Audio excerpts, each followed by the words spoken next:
Salut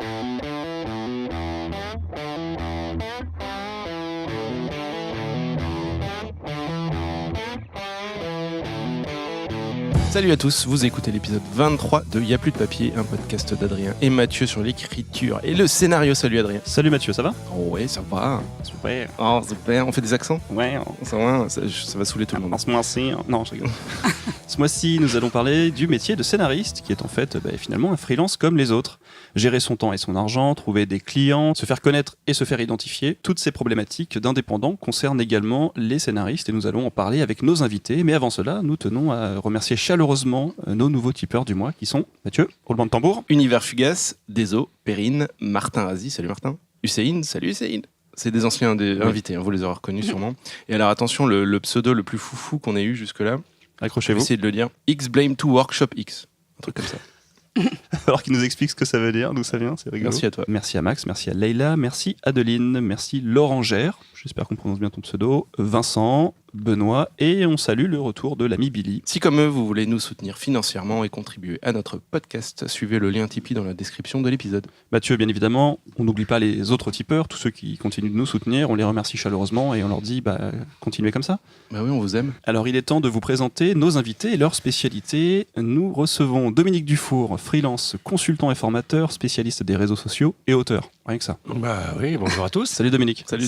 Bonjour. Vous dites bonjour alors que vous n'êtes pas présenté. Attendez. Attendez, c'est pour faire monter le... On est poli. Très poli. Ça fait un teasing, tu vois. Nous recevons aussi Émilie Caillon, Polycasquette. Voilà, Polycasquette. Alors c'est Alors explique-nous. Polycasquette, donc j'ai 5 métiers, 5 prénoms, 5 lignes de main. C'est le début du storytelling. Donc je suis à la fois actrice, à la fois autrice. Je à sais la pas fois, ce que c'est ça. Si, C'est autrice, quoi? Tu veux auteur, dire avec un E. Ah voilà. Ok. Metteur en scène, réalisatrice. Maîtrise en scène. Non. Alors du coup, comment ça marche? Moi, je suis perdu là. Productrice et coach formatrice. Productrice, ça va, ça marche. Ça marche bien. Ça marche. Salut Émilie. Bonjour. Bienvenue dans notre podcast. Merci. Et nous recevons Florent Chauffel, directeur artistique freelance. Salut Florent. Salut, bonjour Florent. à tous. Bonjour. Ça va bien? Très bien, merci. Bienvenue dans ce podcast aussi. Et c'est marrant parce que tous ces gens qui nous accompagnent aujourd'hui, je les connais depuis très longtemps. C'est intimidant. Au moins pour 10 ça ans. qu'on est là aujourd'hui. On n'avait personne d'autre, hein, du coup on a appelé les vieux copains. Merci. Mais non, ça fait un petit moment, Dom, ça fait plus de 10 ans qu'on se connaît. Ça fait 11 ans même. Ouais. Voilà. Ouais. T'avais déjà des cheveux blancs à l'époque. Hein. Toi, t'en avais pas. Moi, j'en avais pas. Tu vois. Oups. Émilie, ça doit faire pas loin de 8 ans aussi qu'on se connaît. Ouais, à peu près une dizaine d'années. J'ai des cheveux blancs aussi. Florent, à peu près. Ouais, entre pareil. 8 et 10, ouais. C'est moi le plus jeune de la... C'est De la tous bande. jeune ami, tous en fait. ces gens avant toi, Adrien. C'est ça. Ouais. C'est fou. Hein. Et j'ai pas fait de podcast avec eux, voilà, rassure-toi. Et alors, avant de parler de notre sujet du mois, on va faire un petit tour de table pour savoir sur quoi chacun travaille en ce moment. Honneur à Émilie. Alors en ce moment, je suis en train de mettre en scène une pièce de théâtre, donc Je me sens pas belle de Bernard Jean-Jean, qu'on va commencer dans un mois. J'ai une deuxième mise en scène au théâtre qui va commencer avec Anaïs Saïdou. Bernard qui nous écoute. Salut Bernard. Ouais, salut Bernard. Bonjour Bernard. Je travaille sur un projet en VR et un pilote de série en animation. Plus des formations en ligne. Eh bien, Voilà. Polycasquette, hein, vous l'avez dit. Polycasquette. Et du coup, on parlera organisation tout à l'heure, je vous expliquerai mes trucs et astuces. Vite, j'ai hâte. Florent, sur quoi tu bosses en ce moment? Moi, je suis entre deux projets. Là, j'avais une agence de communication dont l'aventure s'est finie. Et je prends le temps, je réfléchis pour mettre le futur en place. Florent, il faut préciser que les gens ont peut-être vu ce que tu as fait. Je sais pas Oui, si c'est je le bon moment bosse. de le dire. Je travaille, donc je suis directeur artistique et j'ai travaillé dans différentes agences avant d'avoir la mienne. Et j'ai pu travailler pour le cinéma, le spectacle, l'entertainment parisien en général. Donc j'ai fait des affiches de cinéma et j'ai fait on en parlait tout à l'heure, c'était Oliver Twist, le musical, Voilà. toute la communication. C'est des affiches bleutées avec Exactement, Oliver Twist avec un peu l'enfant qui plus- court en bas. voilà. Qu'il y avait dans tout Paris et je m'occupe de la com des spectacles et je fais tout ce qui est image fixe ou animée. Tu avais fait un Voilà. super timelapse sur Facebook où on voyait toutes les étapes de travail et ça permettait vraiment de se rendre compte que faire une affiche, c'est pas simple. Et c'était vraiment très beau Oui, et j'avais capturé l'écran pendant que je faisais l'affiche. c'était impressionnant. Merci. C'est pas juste mettre un personnage sur un fond, quoi. C'est plus que ça. Non. non, ça se saurait sinon. Le bouton avec l'affiche qui se fait automatiquement était cassé, donc j'ai dû bosser ce jour-là. Tu sais, il y a une application pour faire ça. Malheureusement, oui, les retouches Fais ton photos ou les affiche tout choses, seul, maintenant avec les filtres, c'est un peu flippant. Et toi, Dom, sur quoi tu bosses en ce moment? Alors, moi, je suis toujours en train de travailler avec plusieurs clients. Et en ce moment, je développe aussi des cours en ligne, beaucoup de cours en ligne. Donc ça, c'est un petit peu ce qui m'occupe en ce moment. Je vais lancer aussi une page Facebook qui s'appelle Dominique le Freelance, où chaque jour, je donne des conseils, des astuces, des idées pour ceux qui veulent se lancer, qui veulent devenir freelance, et tous ceux aussi qui le sont déjà et qui veulent redonner un peu de boost à leur activité. Donc grosso modo, c'est un petit peu mon actualité. Puis un projet de bouquin qui normalement va se faire l'année prochaine. Est-ce que les scénaristes trouveront quelque chose pour eux sur cette page Facebook, par exemple? Oui, forcément. Les scénaristes, ce sont des freelances. Ah. Donc forcément, ils trouveront quelque chose. Je sens que c'est une bonne transition pour la suite. Et on l'avait pas préparé, celle-là. Ce qu'on va dire va en choquer quelques-uns et illuminer, on espère, quelques autres. Mais pour cet épisode, nous partons de ce postulat qu'un scénariste, c'est un chef d'entreprise. C'est-à-dire qu'il conçoit des produits, ils sont culturels évidemment, mais il conçoit des produits pour des clients qui sont des sociétés de production. Il doit gérer ses périodes de fabrication, mais aussi le commercial, la communication, son réseau, le marketing, l'administratif et parfois même le juridique. Alors c'est pas simple quand on débute, ça c'est sûr. Ça peut même faire beaucoup quand on est seul et quand on n'a pas toutes ces compétences. Du coup, voilà, première question, par où on commence? Est-ce qu'il y a un ordre? Quelles sont les bonnes questions à se poser quand on démarre ou même quand on est un peu plus averti, voilà, en tant que scénariste? Je veux devenir scénariste et donc je vais être le chef de mon entreprise. Est-ce qu'il faut que je fasse un stage de compta pour me lancer, selon vous? Ou est-ce qu'on peut avoir les armes naturellement pour démarrer? Est-ce que c'est quelque chose qui est assez naturel? Peut-être Dom, t'as un avis sur la question? Un avis sur la question? Oui, alors effectivement, un stage de compta, on peut, mais c'est vraiment pas obligatoire. Ça peut aider parce qu'il faut quand même avoir certaines bases. Effectivement, vous allez gérer un budget, il va y avoir des rentrées d'argent, il va y avoir aussi de l'investissement. Donc, sans aller jusque-là, un petit stage, ça peut être intéressant. La meilleure façon aussi de faire, et souvent, moi, celle que je recommande la plus simple, c'est effectivement de rencontrer un expert comptable. Comme ça, déjà, il va vous cadrer votre activité, il va vous aider à trouver la meilleure formule juridique. Et après, c'est lui qui va s'occuper de votre compta. Donc, ça sera déjà un métier en moins à faire et à développer soi-même parce qu'on n'a pas forcément les compétences, mais d'autres les ont. C'est ça aussi être freelance, c'est s'entourer aussi des bonnes compétences et ne pas avoir cette pression de faire tout seul, qui peut être très difficile, surtout quand on se lance. Mais c'est quand même pas mal de se former. Enfin, je sais que la Chambre de commerce et d'industrie font des formations gratuites. La boutique de gestion aussi aide régulièrement. Donc, il y a moyen de se former aussi un petit peu pour au moins comme ça parler le même langage avec les gens avec qui on va travailler après. Ouais, c'est vrai que c'est les pas mal. centres agréés de gestion, par exemple, proposent des formations gratuites, Oui. des séances d'information autour de la compta, gérer son compte, etc. Effectivement, après, il y a un petit vocabulaire à avoir et puis c'est toujours bien de savoir un peu comment ça fonctionne. Et du coup, en tant que scénariste, ça peut être intéressant de faire ce genre de formations qui sont a priori pas destinées aux gens créatifs ou en tout cas les indépendants scénaristes. Oui, même la partie juridique, la partie négociation et tout ça. Lire des bouquins aussi, écouter des podcasts. Ah, Et si vous passez Florent par la Desch. case chômage, ah oui. Pôle emploi propose des formations. Et pour tout le reste après, alors, qu'est-ce qui peut être tout ce qui va être fabrication commerciale, communiquer, pareil, vous recommandez de faire des formations ou d'apprendre c'est quoi l'idée? Tout dépend après la personne. Il y a des personnes qui ont besoin d'être formées, qui ont besoin d'avoir certaines bases pour pouvoir se développer seul. Après, je pense qu'il y a aussi beaucoup de choses qu'on peut faire soi-même très facilement parce qu'il y a des ressources vraiment illimitées sur Internet. Oui. Émilie disait des podcasts, Des des formations en ligne gratuites, etc. Donc, on peut aussi se former tout seul Oui. et de façon très rapide. Après aussi, ce qui est important, c'est de rencontrer d'autres scénaristes, savoir un petit peu eux comment ils font. Voir comment ils gèrent ça au quotidien, comment ils font pour communiquer, comment ils font pour se marketer, comment ils font pour trouver des clients. Donc il y a aussi être freelance et pas être tout seul. Parce que certains scénaristes qui trouvent du boulot et qui travaillent bien se rendent pas forcément compte aussi qu'ils sont des freelances efficaces et des bons chefs d'entreprise. Et ça peut être bien de les entendre parler pour se rendre compte qu'ils savent beaucoup de choses qu'ils ont appris avec le temps. Et l'enseignement peut être assez riche. Et écouter des paroles de chefs d'entreprise, de vraies entreprises. Voilà, écouter un peu leurs récits, leurs histoires, comment ils ont réussi, c'est aussi hyper intéressant sur voir comment ils fonctionnent avec les autres et eux-mêmes d'ailleurs. Et pour donner un exemple d'amis scénaristes qui bossent beaucoup, ils me disent qu'eux, ils n'hésitent pas à harceler. Alors moi, je n'ose pas nécessairement appeler 10 fois, mais eux, ça ne les dérange pas du tout. Ils disent non, il faut ranger son humilité, son orgueil plutôt. Il faut ranger son orgueil et être vraiment humble et se dire j'appelle. Tant que je n'ai pas eu la personne, en fait, je continue à appeler. Voilà. C'est une technique. Le harcèlement alors. Très bien. Que je ne fais pas, mais... Harcèlement Oui. téléphonique. Dominique disait bien s'entourer. L'expérience des autres nous donne du recul. Et le recul, on l'a pas au début, on n'a pas l'expérience.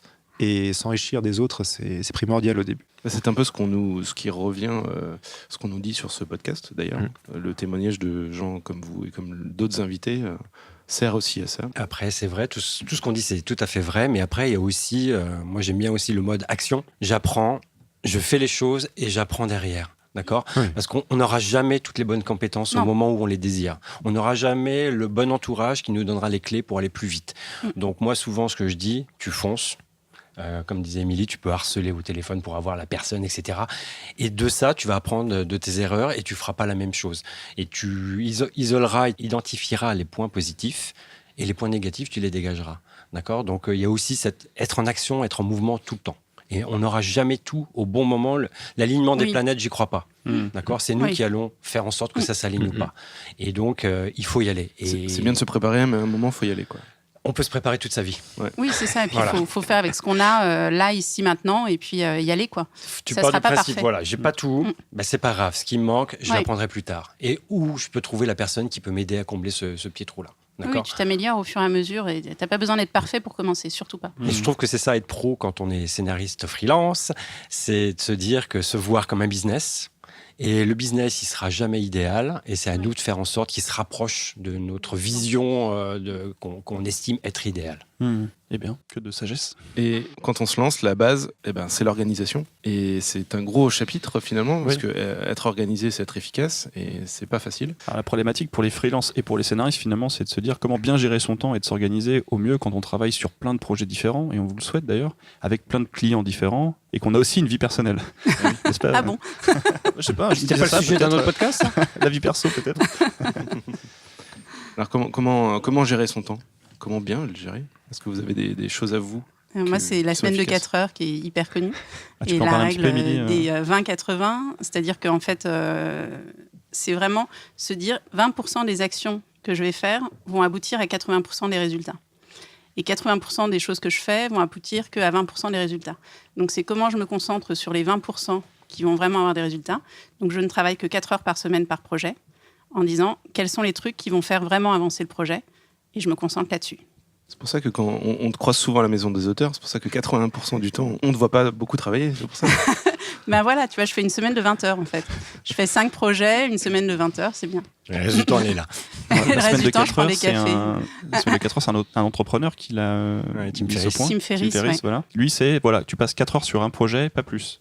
C'est Environ. en gros, enfin, c'est même pas une question de se dire 4 heures, c'est une question de se dire quelles sont les 3 prochaines actions sur ce projet qui vont permettre à ce projet de vraiment avancer. De quoi j'ai besoin là, ici, maintenant pour que ça avance. Parce que le reste du temps, finalement, on travaille sur des petits détails, on va affiner là, à droite, à gauche, mais ça va pas faire avancer le projet. Toi, Adrien, tu as un autre équilibre des pourcentages.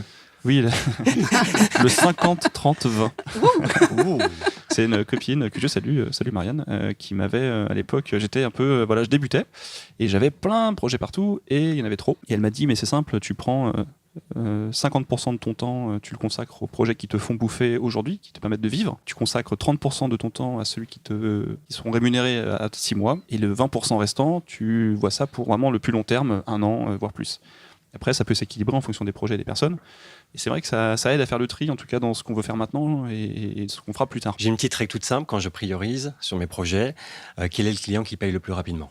Il y a ça aussi, ouais. Voilà. Donc ça me permet, pour rebondir un petit peu sur ce que tu viens de dire, Adrien, effectivement, quel est le client qui me paye le plus rapidement parmi les projets sur lesquels je suis en train de travailler ? Et je le priorise comme ça. Pas tout le temps, évidemment, mais ça peut être aussi un bon moyen de focaliser son action sur la chose qui va finalement faire rentrer du cash vite. Oui, parce qu'il y a aussi cette question-là, effectivement, d'avoir un cash flow qui soit suffisamment important pour avoir de la liberté derrière de faire vraiment ce que tu as envie. C'est ça. Donc capitaliser sur les projets qui payent vite pour après être tranquille pour les autres. Alors peut-être pour une chose assez concrète par rapport à tous ces pourcentages, les 50, 20, 30, 40, etc. Oui, c'est vrai.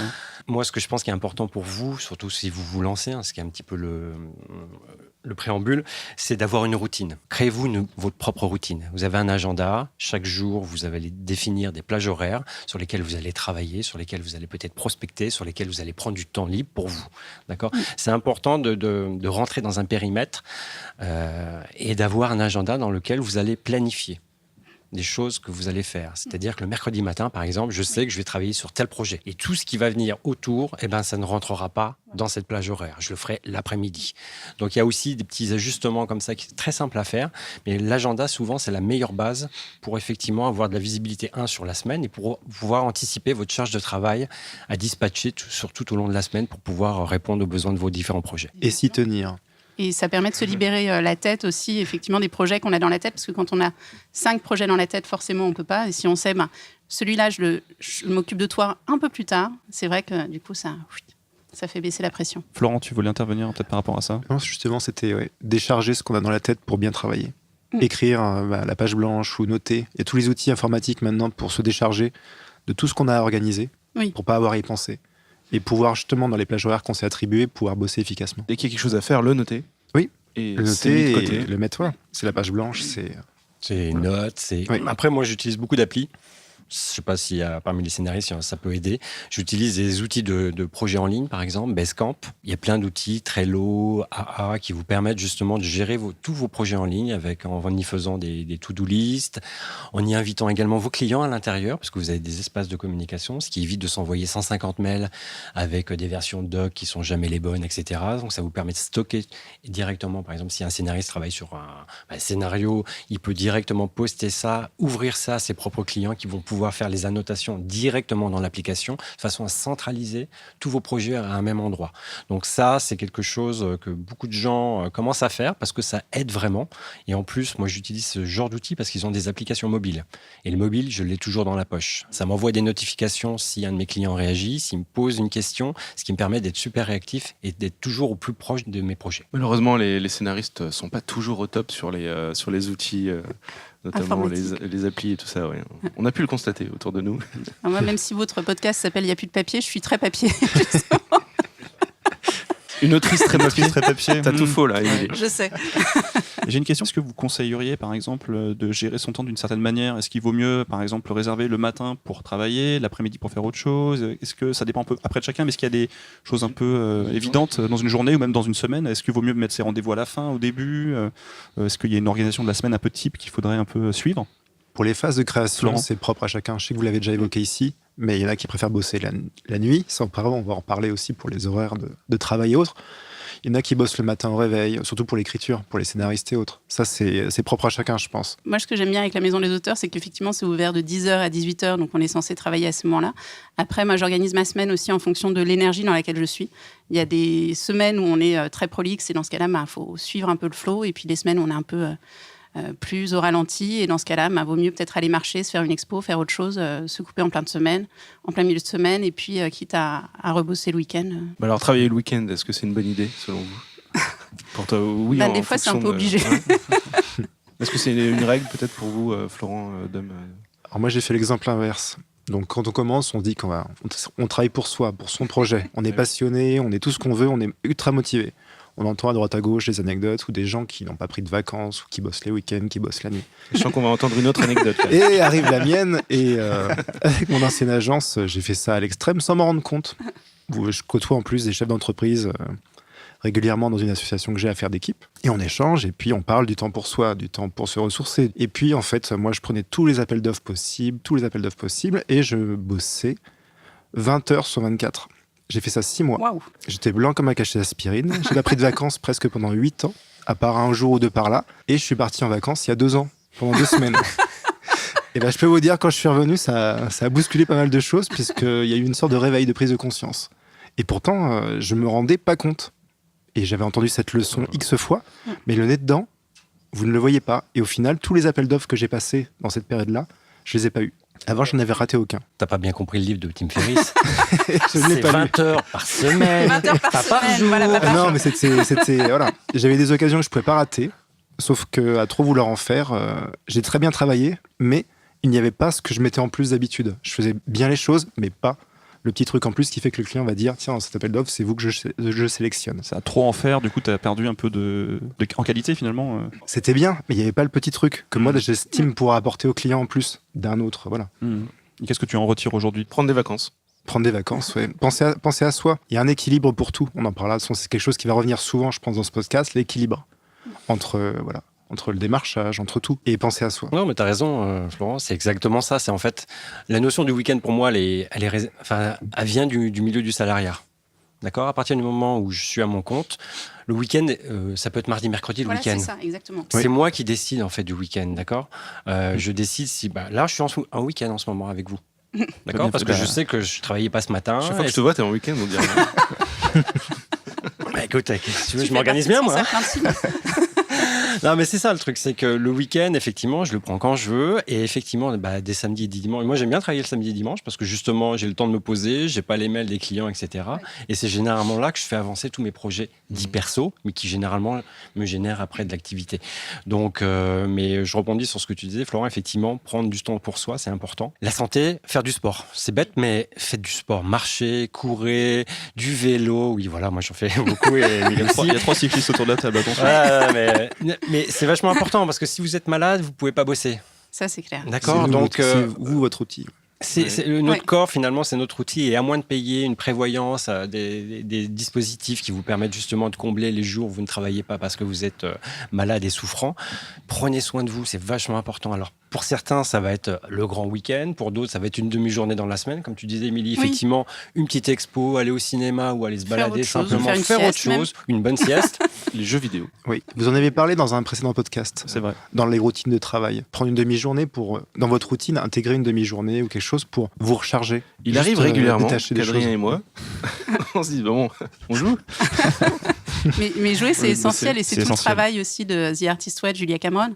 C'est au bout d'un moment, si vous ne vous faites pas de la place pour vous, ne vous attendez pas à ce que les autres vous fassent de la place non plus. Si vous ne faites pas de la place à votre artiste intérieur, il y a assez peu de chances que les autres acceptent votre artiste intérieur, puisque même vous n'en voulez pas. Exactement.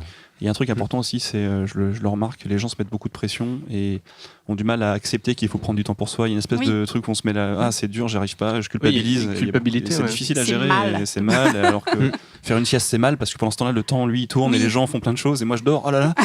Oui, c'est pas normal. Alors que c'est ça qui va te booster derrière. Oui, puis c'est le cerveau disponible. Enfin, c'est être disponible pour recevoir les. Oui, tu peux pas être efficace 20 heures sur 24 pendant 8 ans. Tu peux pas. Non, pendant 6 mois, c'est assez exceptionnel quand même. Ou ne pas prendre de vacances. C'était le corps humain est quand même capable de grandes choses. 1 heure pour manger et 3 heures ou 2 pour dormir. 1 heure pour manger quand même. Dans la journée, les 2 repas. Tu te faisais plaisir. J'étais un fou. Tu foutais rien quoi. 1 heure pour manger. Quelle blandeur. Du coup, avec un week-end qui peut se décaler dans la semaine, est-ce que c'est compatible avec une vie de famille, des enfants, une femme, un compagnon, etc. On se tend tous vers deux. Il faut inclure votre partenaire dans l'histoire. D'accord, vous pouvez pas la mettre ou le mettre de côté et en plus, a fortiori, si vous avez des enfants. C'est un tout. C'est une histoire à raconter. C'est une histoire. C'est comme un contrat finalement où il y a plusieurs parties et tout le monde doit le signer et être d'accord dessus. Alors. Ça, c'est dans la théorie. En pratique, c'est vrai que c'est pas si évident que ça. Mais bon, du coup, à partir du moment où vous êtes OK, les moments où vous êtes dispo, faites en sorte d'être 100% dispo. OK, quand je prends les gamins, on va au Cinoche. Je regarde pas mon portable pour voir si j'ai des mails. Bon. Oui. Parfois, mais pendant les bandes annonces ou la pub parce que ça voilà. Le dernier Star Wars. Donc voilà, essayez d'être 100% dispo justement dans ces plages horaires que vous avez définies et pour lesquelles les autres attendent de vous que vous soyez 100% dispo en retour. D'accord. Et puis au final, vous allez vous éclater. Puis les 3 mails que vous n'avez pas vus pendant ces 2 heures ou 3 heures passées en famille sympa, vous apercevez qu'ils étaient peut-être pas si importants que ça. Ou alors s'ils l'étaient, vous pouvez les traiter le lendemain ou plus tard. D'accord. Donc soyez dispo et puis vraiment parlez-en et incluez vraiment votre cercle familial dans l'histoire. Parce que sinon, ça va frotter, ça va pas être fluide. Et il y aura des incompréhensions et des problèmes à l'issue de tout ça. La qualité de présence, je pense, est essentielle. Quand on est en train de travailler, on est en train de travailler. Quand on est en train de voir ses amis, on est en train de voir ses amis. Quand on est en train de faire autre chose, on est en train de faire autre chose. Mais d'être vraiment présent au moment et d'être vraiment pleinement disponible à ce qu'on est en train de faire. Souvent avec Mathieu, quand on rencontre d'autres gens, j'hésite pas à dire on est un peu des fonctionnaires de l'écriture. Parce que quelque part, on a adopté des routines, parlait de routines tout à l'heure, des routines de fonctionnaires, à savoir les horaires de la maison des auteurs, 10h, 18h, voilà. Ça aide à se cadrer en fait. Ouais. Et puis au-delà, on n'est plus là, et puis avant, on n'est pas là non plus, quoi. Puis c'est comme ça. Juste une dernière question, est-ce que par exemple, nous, on a tendance à regrouper les rendez-vous sur la même journée? Est-ce que vous avez d'autres petits tips comme ça pour aider, pour gagner du temps aussi, peut-être par rapport à ça? Alors pour les rendez-vous, essayez toujours de faire en sorte que ça vous arrange d'abord. Ok, prenez-les pas forcément si vous habitez Paris ou dans des villes où il y a des embouteillages, des bouchons, etc., où c'est l'heure de pointe. Prenez toujours un petit peu plus tard, parce que sinon vous êtes à la fois freelance, mais vous n'en avez pas les avantages, puisque vous êtes au même moment que tous les salariés coincés dans le RER ou dans le bus, etc. Donc pour les rendez-vous, essayez un par jour, c'est bien, ou alors grouper, mais pas plus de 2 dans une demi-journée. Parce que sinon, vous n'êtes pas forcément dispo sur le moment donné. Vous pensez déjà à celui d'après. Vous calculez le temps qu'il vous faudra pour y être, etc. Surtout si on est à vélo. Exactement. Ça prend plus de temps. Ça fait partie des trucs. Donc, après, c'est à vous de voir. Des fois, les rendez-vous tombent et vous ne pouvez pas dire non. Donc du coup, vous allez décaler d'autres choses et faire en sorte que... Mais mettez-vous pas une pression non plus. C'est pas parce que vous avez des rendez-vous que l'activité marche, d'accord ? Parce qu'à l'issue d'un rendez-vous, il y a forcément derrière peut-être un devis à préparer, une proposition. Vous allez avoir du temps derrière pour pouvoir formuler ce que vous avez dit durant ce rendez-vous-là. Donc prévoyez du temps et ne surchargez pas forcément trop votre semaine par rapport à ça. Alors après, certains préfèrent tout grouper en fin de semaine, d'autres éparpiller ça tout au long de la semaine. J'ai envie de dire, c'est un petit peu, c'est à vous de trouver le rythme. Mais voilà, faites en sorte aussi que ça ne devienne pas non plus quelque chose de trop prenant. Et puis le principe des rendez-vous, c'est qu'on est deux. Donc si tu te dis je fixe que le jeudi et puis que les personnes que tu dois voir ne sont pas disponibles le jeudi. C'est ça. Il faut rester souple. Faut toujours rester souple. sûr, ouais. Florent, tu voulais ajouter un petit quelque chose ? Non, pas mieux. Mais c'est vrai que t'as pas fait beaucoup de rendez-vous toutes ces années. Que le jeudi, et il est là. Et là, il est dégoûté parce qu'il en avait un. Sinon, je dormais pendant les rendez-vous. Tu dormais, oui. Ah, j'ai un rendez-vous, je peux me reposer. On peut se voir vers 23h à peu près aujourd'hui ? Non, je termine mon boulot. Alors passons au chapitre suivant, chers amis. On a des chapitres ? On a des chapitres. Putain, c'est classe. Parlons de communiquer sur son activité et avant tout ça, trouver un storytelling. Alors, un storytelling, c'est quoi ? C'est parler de soi, est-ce que c'est raconter son histoire ? En soi, de base, c'est pas facile et ça s'apprend pas à l'école. Oui, parce qu'on passe notre vie à la raconter, justement, quand on rencontre une nouvelle personne, et c'est souvent le cas. En tout cas, quand on a une vie d'entrepreneur, on veut rencontrer des nouvelles personnes. On raconte d'où on vient, pourquoi on écrit, dans notre cas en tout cas. Comment on s'est rencontrés pour nous. Oui. Ça arrive souvent et au final, on finit par se créer une histoire qu'on raconte à chaque fois, à peu près toujours la même, pour nous, avec une petite blague dedans qui marche toujours à peu près pareil.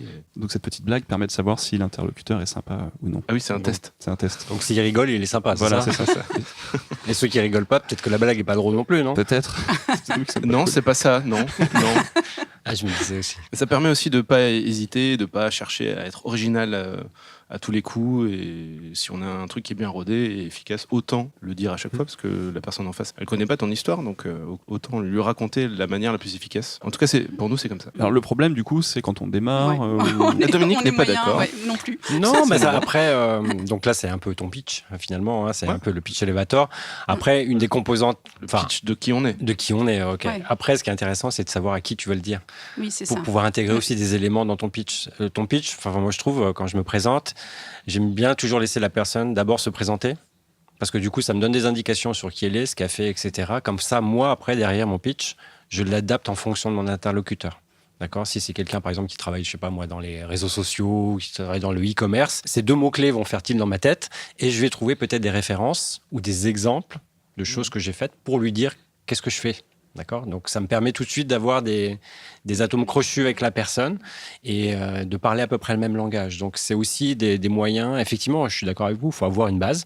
Mais cette base, c'est une fondation sur laquelle tu vas rajouter des briques en fonction des interlocuteurs que tu vas rencontrer. Et je trouve que c'est beaucoup plus efficace finalement parce que tu prends des choses et derrière, tu rentres dans une autre logique. Oui, ça doit être modulable et il y a vraiment cette notion de curiosité qui me paraît effectivement essentielle. Il faut être curieux des autres, curieux des gens. La plupart des gens qui disent « moi, je ne sais pas me vendre », en fait, ils sont centrés que sur eux. Et donc, ils n'arrêtent pas de se regarder le nombril en disant « je ne suis pas assez ceci, je suis trop cela », etc. Alors qu'en fait, ouvrez-vous et puis regardez autour de vous. Et puis, en fait, les gens en face de vous, c'est des êtres humains. Et puis, ils ont des passions aussi. Puis, essayez de vous connecter à ces passions-là. Et qu'est-ce que vous avez à partager ensemble ? J'avais lu un truc super intéressant une fois sur les gens en soirée. Quand ils se rencontrent, la première fois, souvent très rapidement, c'est qu'est-ce que tu fais ? C'est quoi ton métier ? Vous avez remarqué ou pas les gens qui, dans les soirées, qui vous demandent ce que vous faites ? Et moi, j'avais lu un truc, il disait, mais arrêtez de poser cette question. Arrêtez de demander aux gens ce qu'ils font dans la vie. Demandez-leur ce qu'ils aiment. Et ça change. Parce que du coup, une discussion sur qu'est-ce que tu fais, et le mec qui dit, je fais ça, et après il demande, toi, qu'est-ce que tu fais ? Je fais ça. C'est hyper stérile. Ça amène à rien, il n'y a pas d'échange. Oui, puis il y a le côté devoir de de dire, je donne la bonne réponse. C'est ça. Et puis l'autre, du coup, il va te juger sur ce que tu lui as dit. Toi, tu vas le juger sur ce qu'il a dit. Du coup, ça va mener à rien du tout. Non, mais c'est vrai. Hein, c'est des choses pas compatibles aussi, peut-être. Deux métiers qui n'ont rien à Oui, voir. ça, Tu te dis, on n'a rien à se dire. Alors que si tu demandes qu'est-ce que t'aimes, qu'est-ce que tu fais, tu t'intéresses plus à la personne qu'à ce qu'il est en fait. Enfin, c'est aussi ce qu'il représente et ce qu'il est au fond de lui, quoi. Voilà. Un exemple tout bête, c'est souvent quand je rencontre des clients pour la première fois, j'ai un petit pitch que je raconte et souvent je mentionne que je suis papa de jumeaux. Ok, vous allez me dire oui, mais c'est du personnel, ça n'a rien à voir. Mais au contraire, c'est un petit peu. Au contraire, souvent il m'est arrivé sur une petite réunion comme ça, 80% du temps, on a parlé de ça. plutôt que de pourquoi j'étais là finalement. Mais c'est vachement important parce que ce qui distingue un scénariste d'un autre scénariste, c'est l'humain, c'est lui, c'est sa personnalité. Et le fait de donner des choses personnelles, du coup, c'est aussi un moyen de se différencier d'un autre concurrent. Même si on fait tous partie de la même grande famille des scénaristes. mais disons les choses. Mais c'est ça, en fait, lui dit. Et donc, à la fin, la personne, tu lui poses la question, tu te rappelles de celui-là. Oui, c'est celui qui avait les jumeaux. C'est des moyens aussi. Je le fais pas ça de façon très machiavélique, parce que je suis comme ça. J'aime bien raconter des trucs comme ça. Pareil, j'apprends le chinois. Depuis un an maintenant, un peu plus d'un an maintenant, j'apprends le chinois. Et il y a toujours quelqu'un qui a des jumeaux et qui parle le chinois. Non, je déconne. Tous mes clients ont des jumeaux, ils parlent le chinois. Mais c'est fou. Facebook m'a annoncé que j'allais avoir des jumeaux en 2018. Je suis invitée en Chine en avril. Et voilà, c'est ce que je disais. Non mais voilà, n'hésitez pas dans votre, comme tu disais Adrien, qu'est-ce que tu aimes, mettre du personnel et le distinguo entre la vie perso et la vie pro. Moi, je trouve que j'ai pas de vie pro, une vie perso. Moi, j'ai qu'une vie. Oui. D'accord. J'en ai qu'une. Et donc, moi, ce qui nourrit mon côté perso, nourrit également mon business. C'est encore un vieux reste du salariat, vie perso. Voilà. Enfin, moi, je trouve que, et puis aujourd'hui, tout est poreux avec les réseaux sociaux. À quel moment ça s'arrête? À quel moment le côté perso démarre? Moi, j'ai écrit par exemple des blogs pour les papas. Ça m'a rapporté du business indirectement. J'ai écrit des bouquins, j'ai fait des conférences, etc. À la base, ça partait de quelque chose de personnel. Donc, c'est pour ça, dans votre pitch aussi, cette dimension humaine, ce que tu aimes, ma passion, ou pourquoi je suis devenu scénariste, etc. C'est le début du storytelling, en fait. Moi, je trouve que ça commence toujours d'abord avec quelque chose d'humain. Et puis, j'aime bien ce qu'a dit Émilie, effectivement, quand les gens ils se disent « mais j'ai rien à raconter », c'est pas grave. Les autres, ils ont plein de choses à raconter. Écoutez-les. Et vous allez voir, vous allez glaner plein d'informations très très utiles qui vous serviront peut-être plus tard quand vous allez, par exemple, relancer cette personne via un mail et vous rebondirez sur des choses qu'elle vous a dites et qui feront encore écho chez elle. Mettre plus l'accent sur qui on est plutôt que ce qu'on veut, parce que c'est un côté qui peut faire peur aussi. On peut avoir cette envie de absolument faire passer des idées de ce qu'on veut. Mais c'est une question d'attitude. Est-ce que je suis en état de demande? Et du coup, je suis en train de supplier, s'il te plaît, donne-moi du boulot, s'il te plaît, aide-moi à faire ceci. Ou est-ce que j'apporte quelque chose, j'apporte de la valeur, j'apporte des idées, je t'aide même à réaliser tes projets. Et puis, t'as un conseil aussi à me donner. En fait, c'est chacun s'apporte des choses différentes. Et puis, du coup, on construit comme ça. C'est pareil, c'est ce que tu disais. Moi aussi, c'est en faisant du coaching et de la formation, ça m'a donné des contacts dans la production. En faisant la production et la mise en scène, on m'a donné des contacts dans le coaching et la formation. Donc, en fait, tout se nourrit. Florent, tu veux... Oui, non, l'humain, l'échange. Pas faire pitié, arriver en disant il me faut absolument du travail. Ouais. C'est toujours dévalorisant. Personne dans ces cas-là, vous ne serez pas en position ni de force ni de rien. C'est très, très dévalorisant. J'avais appris ça à une période où j'étais commercial. J'étais au chômage, j'étais dans une région dans le sud et j'avais fait vendeur d'espace publicitaire radio au porte-à-porte dans les magasins. Ah, je l'ai fait ça aussi. Et c'était dans le sud et hors saison en hiver. Donc quand vous allez voir par exemple un centre qui fait du kayak alors qu'il fait 5 degrés dehors et que c'est pas du tout la saison, il faut bien dire quelque chose aux gens. Et quand j'arrivais et que j'essayais à tout prix au début de leur parler de ce que je vendais, ça marchait pas. Et j'étais dehors dans les 30 secondes. Et encore 30 secondes, c'est parce que c'est des commerçants et qui se doivent d'être polis. Si j'avais fait du porte-à-porte chez un particulier, j'étais dehors dans la seconde. Et une chose aussi également, donc rester positif au premier contact. Quand j'étais commercial, je me suis rendu compte à partir du moment où je refusais un café, ou ce que la personne me donnait quand j'arrivais, je lui mettais du négatif dans la tête et j'étais dehors dans les 20 secondes après le café. Et je buvais pas de café. Et c'est là que j'ai commencé à en boire. Et faire du kayak. Et c'est là qu'il a dormi que 3 heures par nuit. Et voilà. Sur le storytelling, toi qui as eu une entreprise qui a fait pour le coup de l'image, quelle était ta réflexion par rapport à ça en fait? Comment tu as voulu te vendre aussi quel était ton positionnement en fait pour avoir des clients? Mon positionnement, c'était l'expérience. Je me suis retrouvé à travailler avec d'anciennes personnes que j'avais côtoyées dans les entreprises où j'étais. Et donc, c'était valoriser l'image que j'avais déjà avec eux. Mais ce qui était paradoxal, c'était compliqué de leur dire que j'étais indépendant et que je faisais quelque chose quand j'étais affilié à une ancienne agence dans leur tête.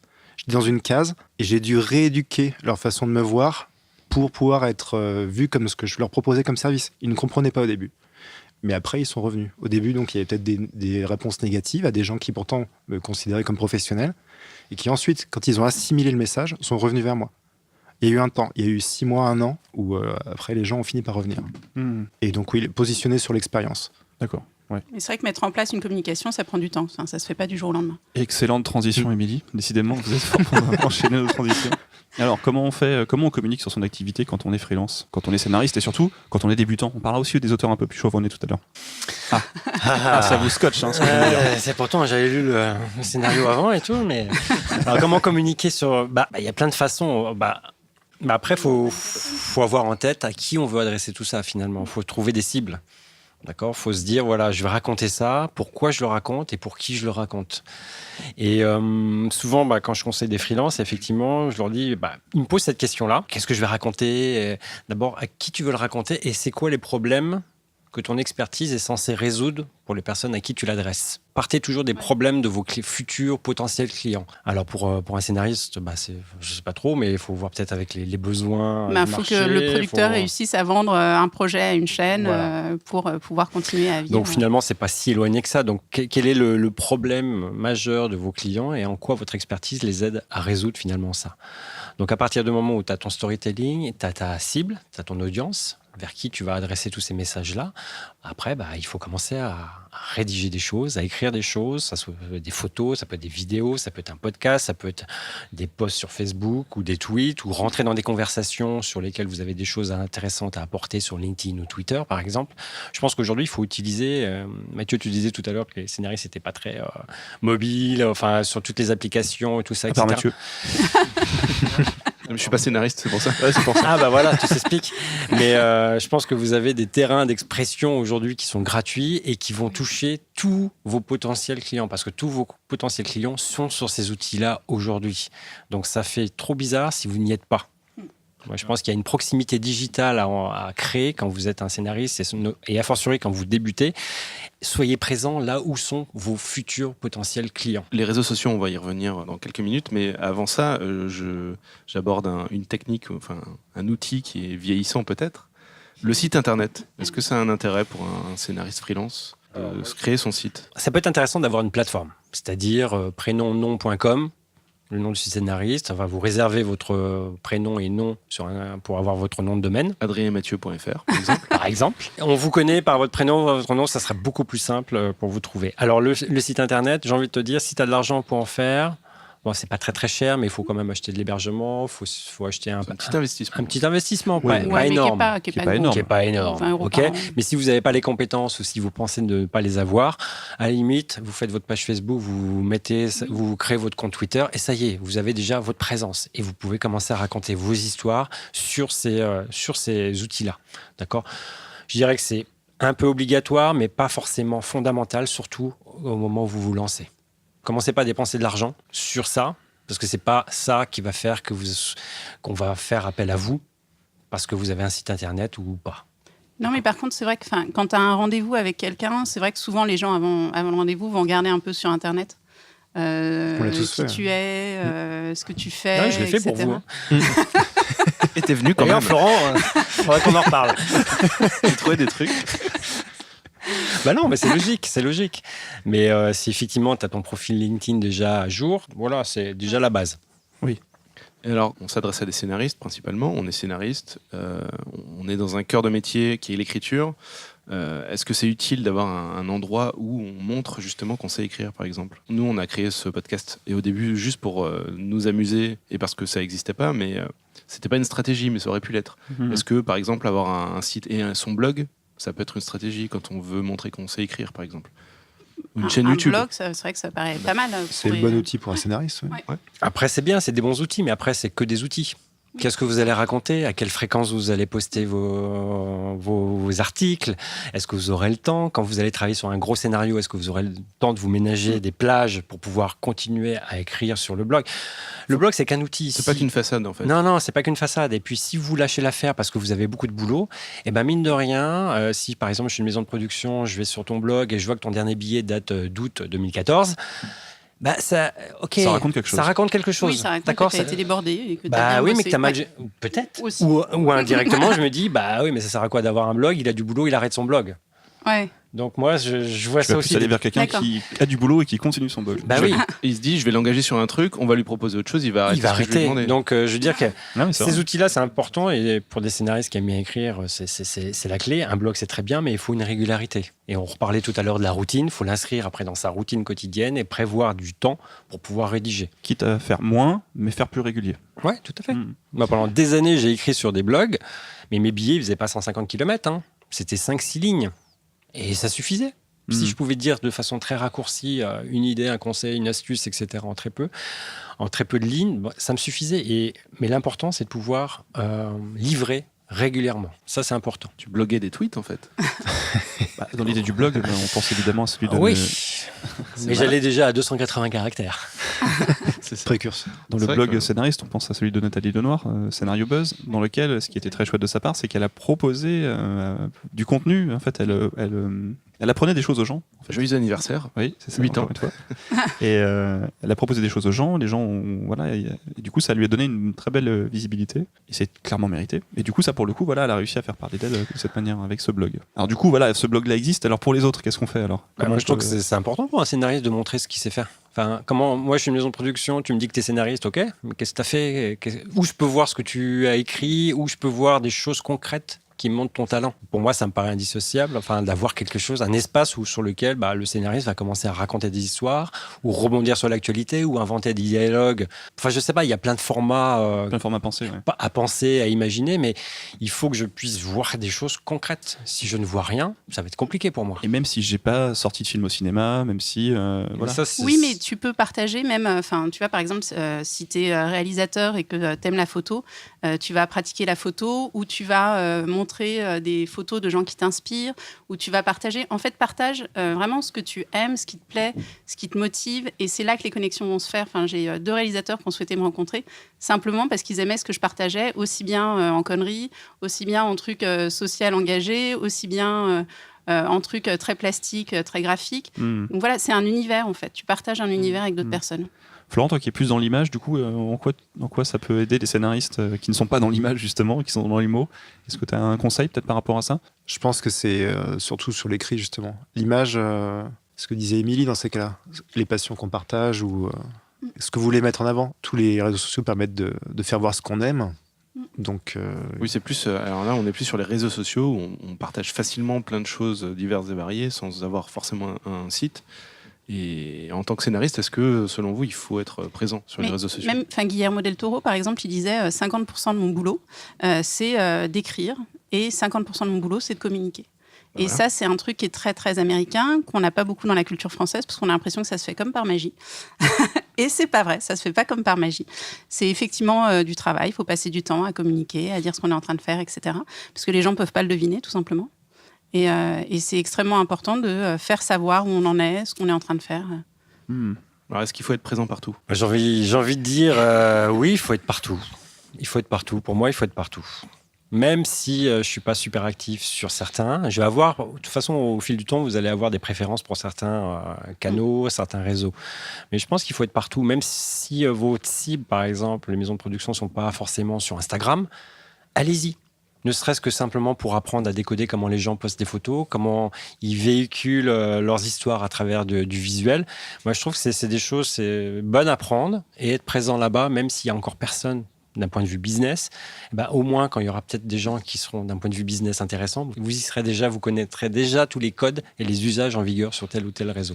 Récemment, quelqu'un nous a dit qui nous a découvert et qui a découvert du coup le podcast en nous voyant sur Instagram avec la saga Valence qu'on avait fait Ah oui, c'est vrai. au festival de Valence. Donc c'est rigolo. D'accord. Voilà, on avait posté des photos un peu cons où on se mettait en scène de manière décalée. Je t'ai vu à la radio, toi. Vu que personne n'utilisait ce hashtag et ce média, du coup, c'est vrai qu'on était les seuls à avoir posté dessus.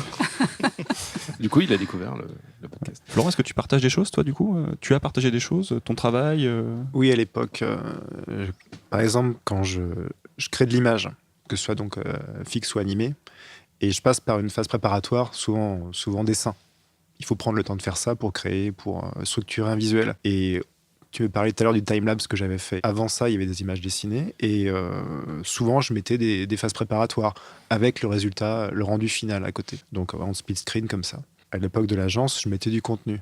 peut-être pas assez, parce que j'ai du mal justement à m'organiser pour le faire régulièrement, apporter du contenu. Je le faisais, mais je sais qu'il y a des agences qui font ça régulièrement, qui ont peut-être plus de gens occupés à ça pour le faire, mais il faut le faire. Dans ma partie, oui, il faut le faire. Il y a des agences qui aident à mettre ça en place. Je crois qu'il y a une agence à Bruxelles qui s'appelle We Are Words et qui te font un plan stratégique de comment faire de manière le plus optimale, préparer des articles, préparer des photos, pour aussi changer de média.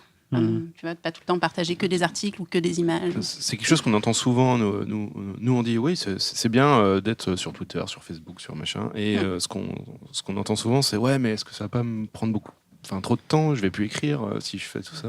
C'est, comme on l'a dit, c'est de l'organisation. Et 2, c'est de la prospection indirecte. Oui, c'est quelque chose que les gens voient pas forcément. Moi, je sais que je prospecte jamais. C'est les contenus que je poste qui font le boulot à ma place. Et comme vous, par exemple, avec l'anecdote sur Instagram, quelqu'un vous a trouvé comme ça, et après, par ricochet, il a atterri sur le podcast. Et il en a parlé à un pote. Il en a parlé, voilà, etc. Donc, il faut voir ça pas comme une perte de temps, mais aussi un moyen d'exprimer votre expertise, de la révéler. Et après, c'est autant de bouteilles que vous jetez, puis certaines vont arriver sur une île, où là, il y aura un producteur qui dira « mais c'est génial !» Non, mais c'est plein de petites graines que vous allez planter, certaines vont pousser, d'autres pas, mais ça montre que vous êtes en mouvement, ça montre que vous avez un talent et surtout que vous le partagez et que vous le révélez. Moi, je pense en plus que pour le coup, Facebook, Twitter, pour ces deux-là, sont vraiment faits pour les scénaristes, puisque c'est que de l'écrit. Enfin, en soi, la base, c'est l'écriture, c'est pas l'image. Enfin, ça peut, mais il s'agit d'écrire un post, d'écrire un tweet, et ne serait-ce que dans 140 signes, 280 maintenant, si je me trompe pas. Et un post Facebook, on peut faire passer déjà ses idées, on peut faire passer un certain talent pour l'écriture, et du coup, ça peut marcher comme ça aussi. Donc, n'hésitez pas. Quitte à mettre du contenu, mettez quelque chose d'utile quand même. Oui. Pas quelque chose qui pourrait vous desservir. Oui, si on est drôle, c'est bien de faire des blagues. Oui. Si on aime la science, de mettre des faits scientifiques ou de partir sur des trucs comme ça, je sais pas. Mais c'est comme l'exemple du CV. Sauf si tu parles de météo. Si tu le fais de manière drôle et sympa, c'est drôle. Tu sais pertinent. Voilà. Impertinent. Ce qui n'était pas le cas dans mon exemple. Non, je disais, c'est comme envoyer 1000 CV ou 1000 scénarios, alors que des fois, effectivement, il suffit de parler à son boulanger ou à sa boulangère qui connaît quelqu'un d'autre. Enfin, je sais pas, il faut être un peu dans un état d'ouverture aussi, de rencontre, de curiosité vers les autres. Ouais, tu peux envoyer 1000 scénarios et... 1000 fois. 1000 fois. On ne peut pas tromper. Et puis, pour ta question, Mathieu, sur le blog ou pas, fixez-vous, par exemple, une fois par semaine, vous postez un article. C'est pas la mer à boire. Une fois, par exemple, tous les mercredis, vous postez. Vous savez que c'est votre rendez-vous sur le blog et vous allez poster quelque chose autour de votre métier, des problématiques auxquelles vous apportez des solutions. Donc, ça devient une routine après.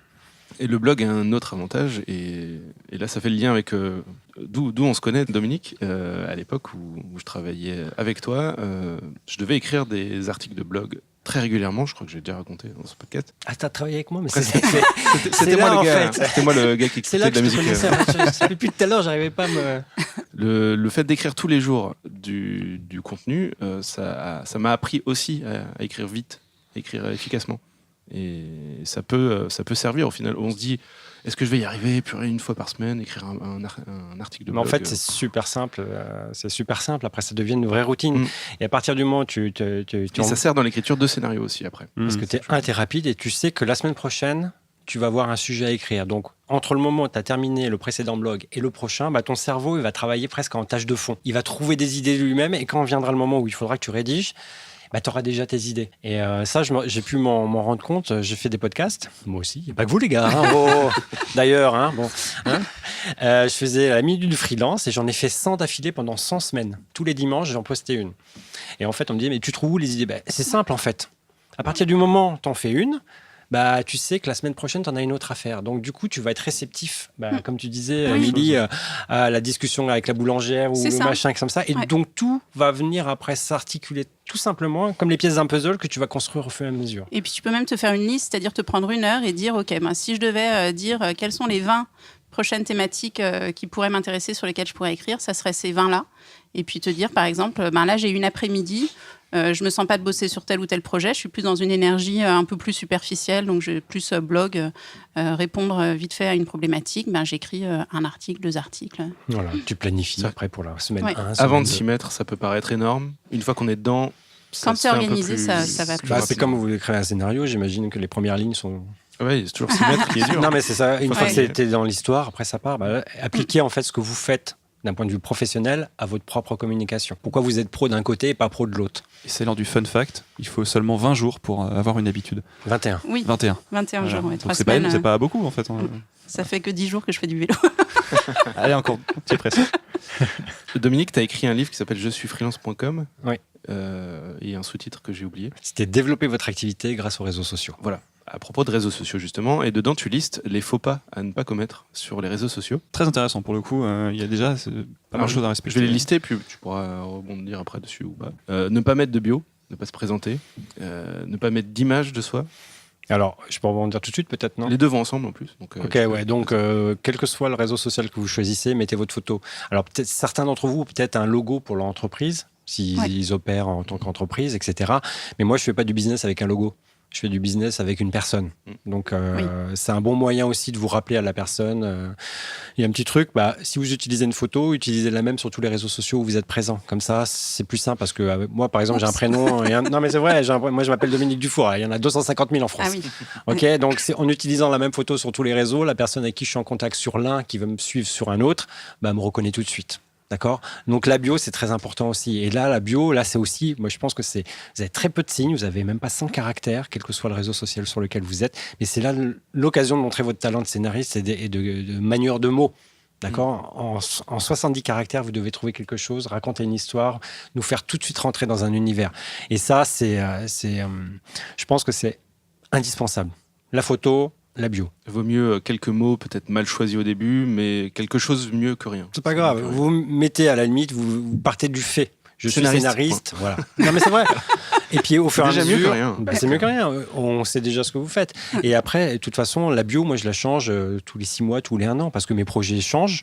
Parce que mes objectifs diffèrent, parce que ce que je faisais hier, je le fais plus maintenant, ou parce que j'ai des projets, et donc j'en parle tout de suite avant qu'ils commencent à apparaître. Donc ça me permet aussi d'entretenir et de montrer à travers la bio que vous êtes en mouvement.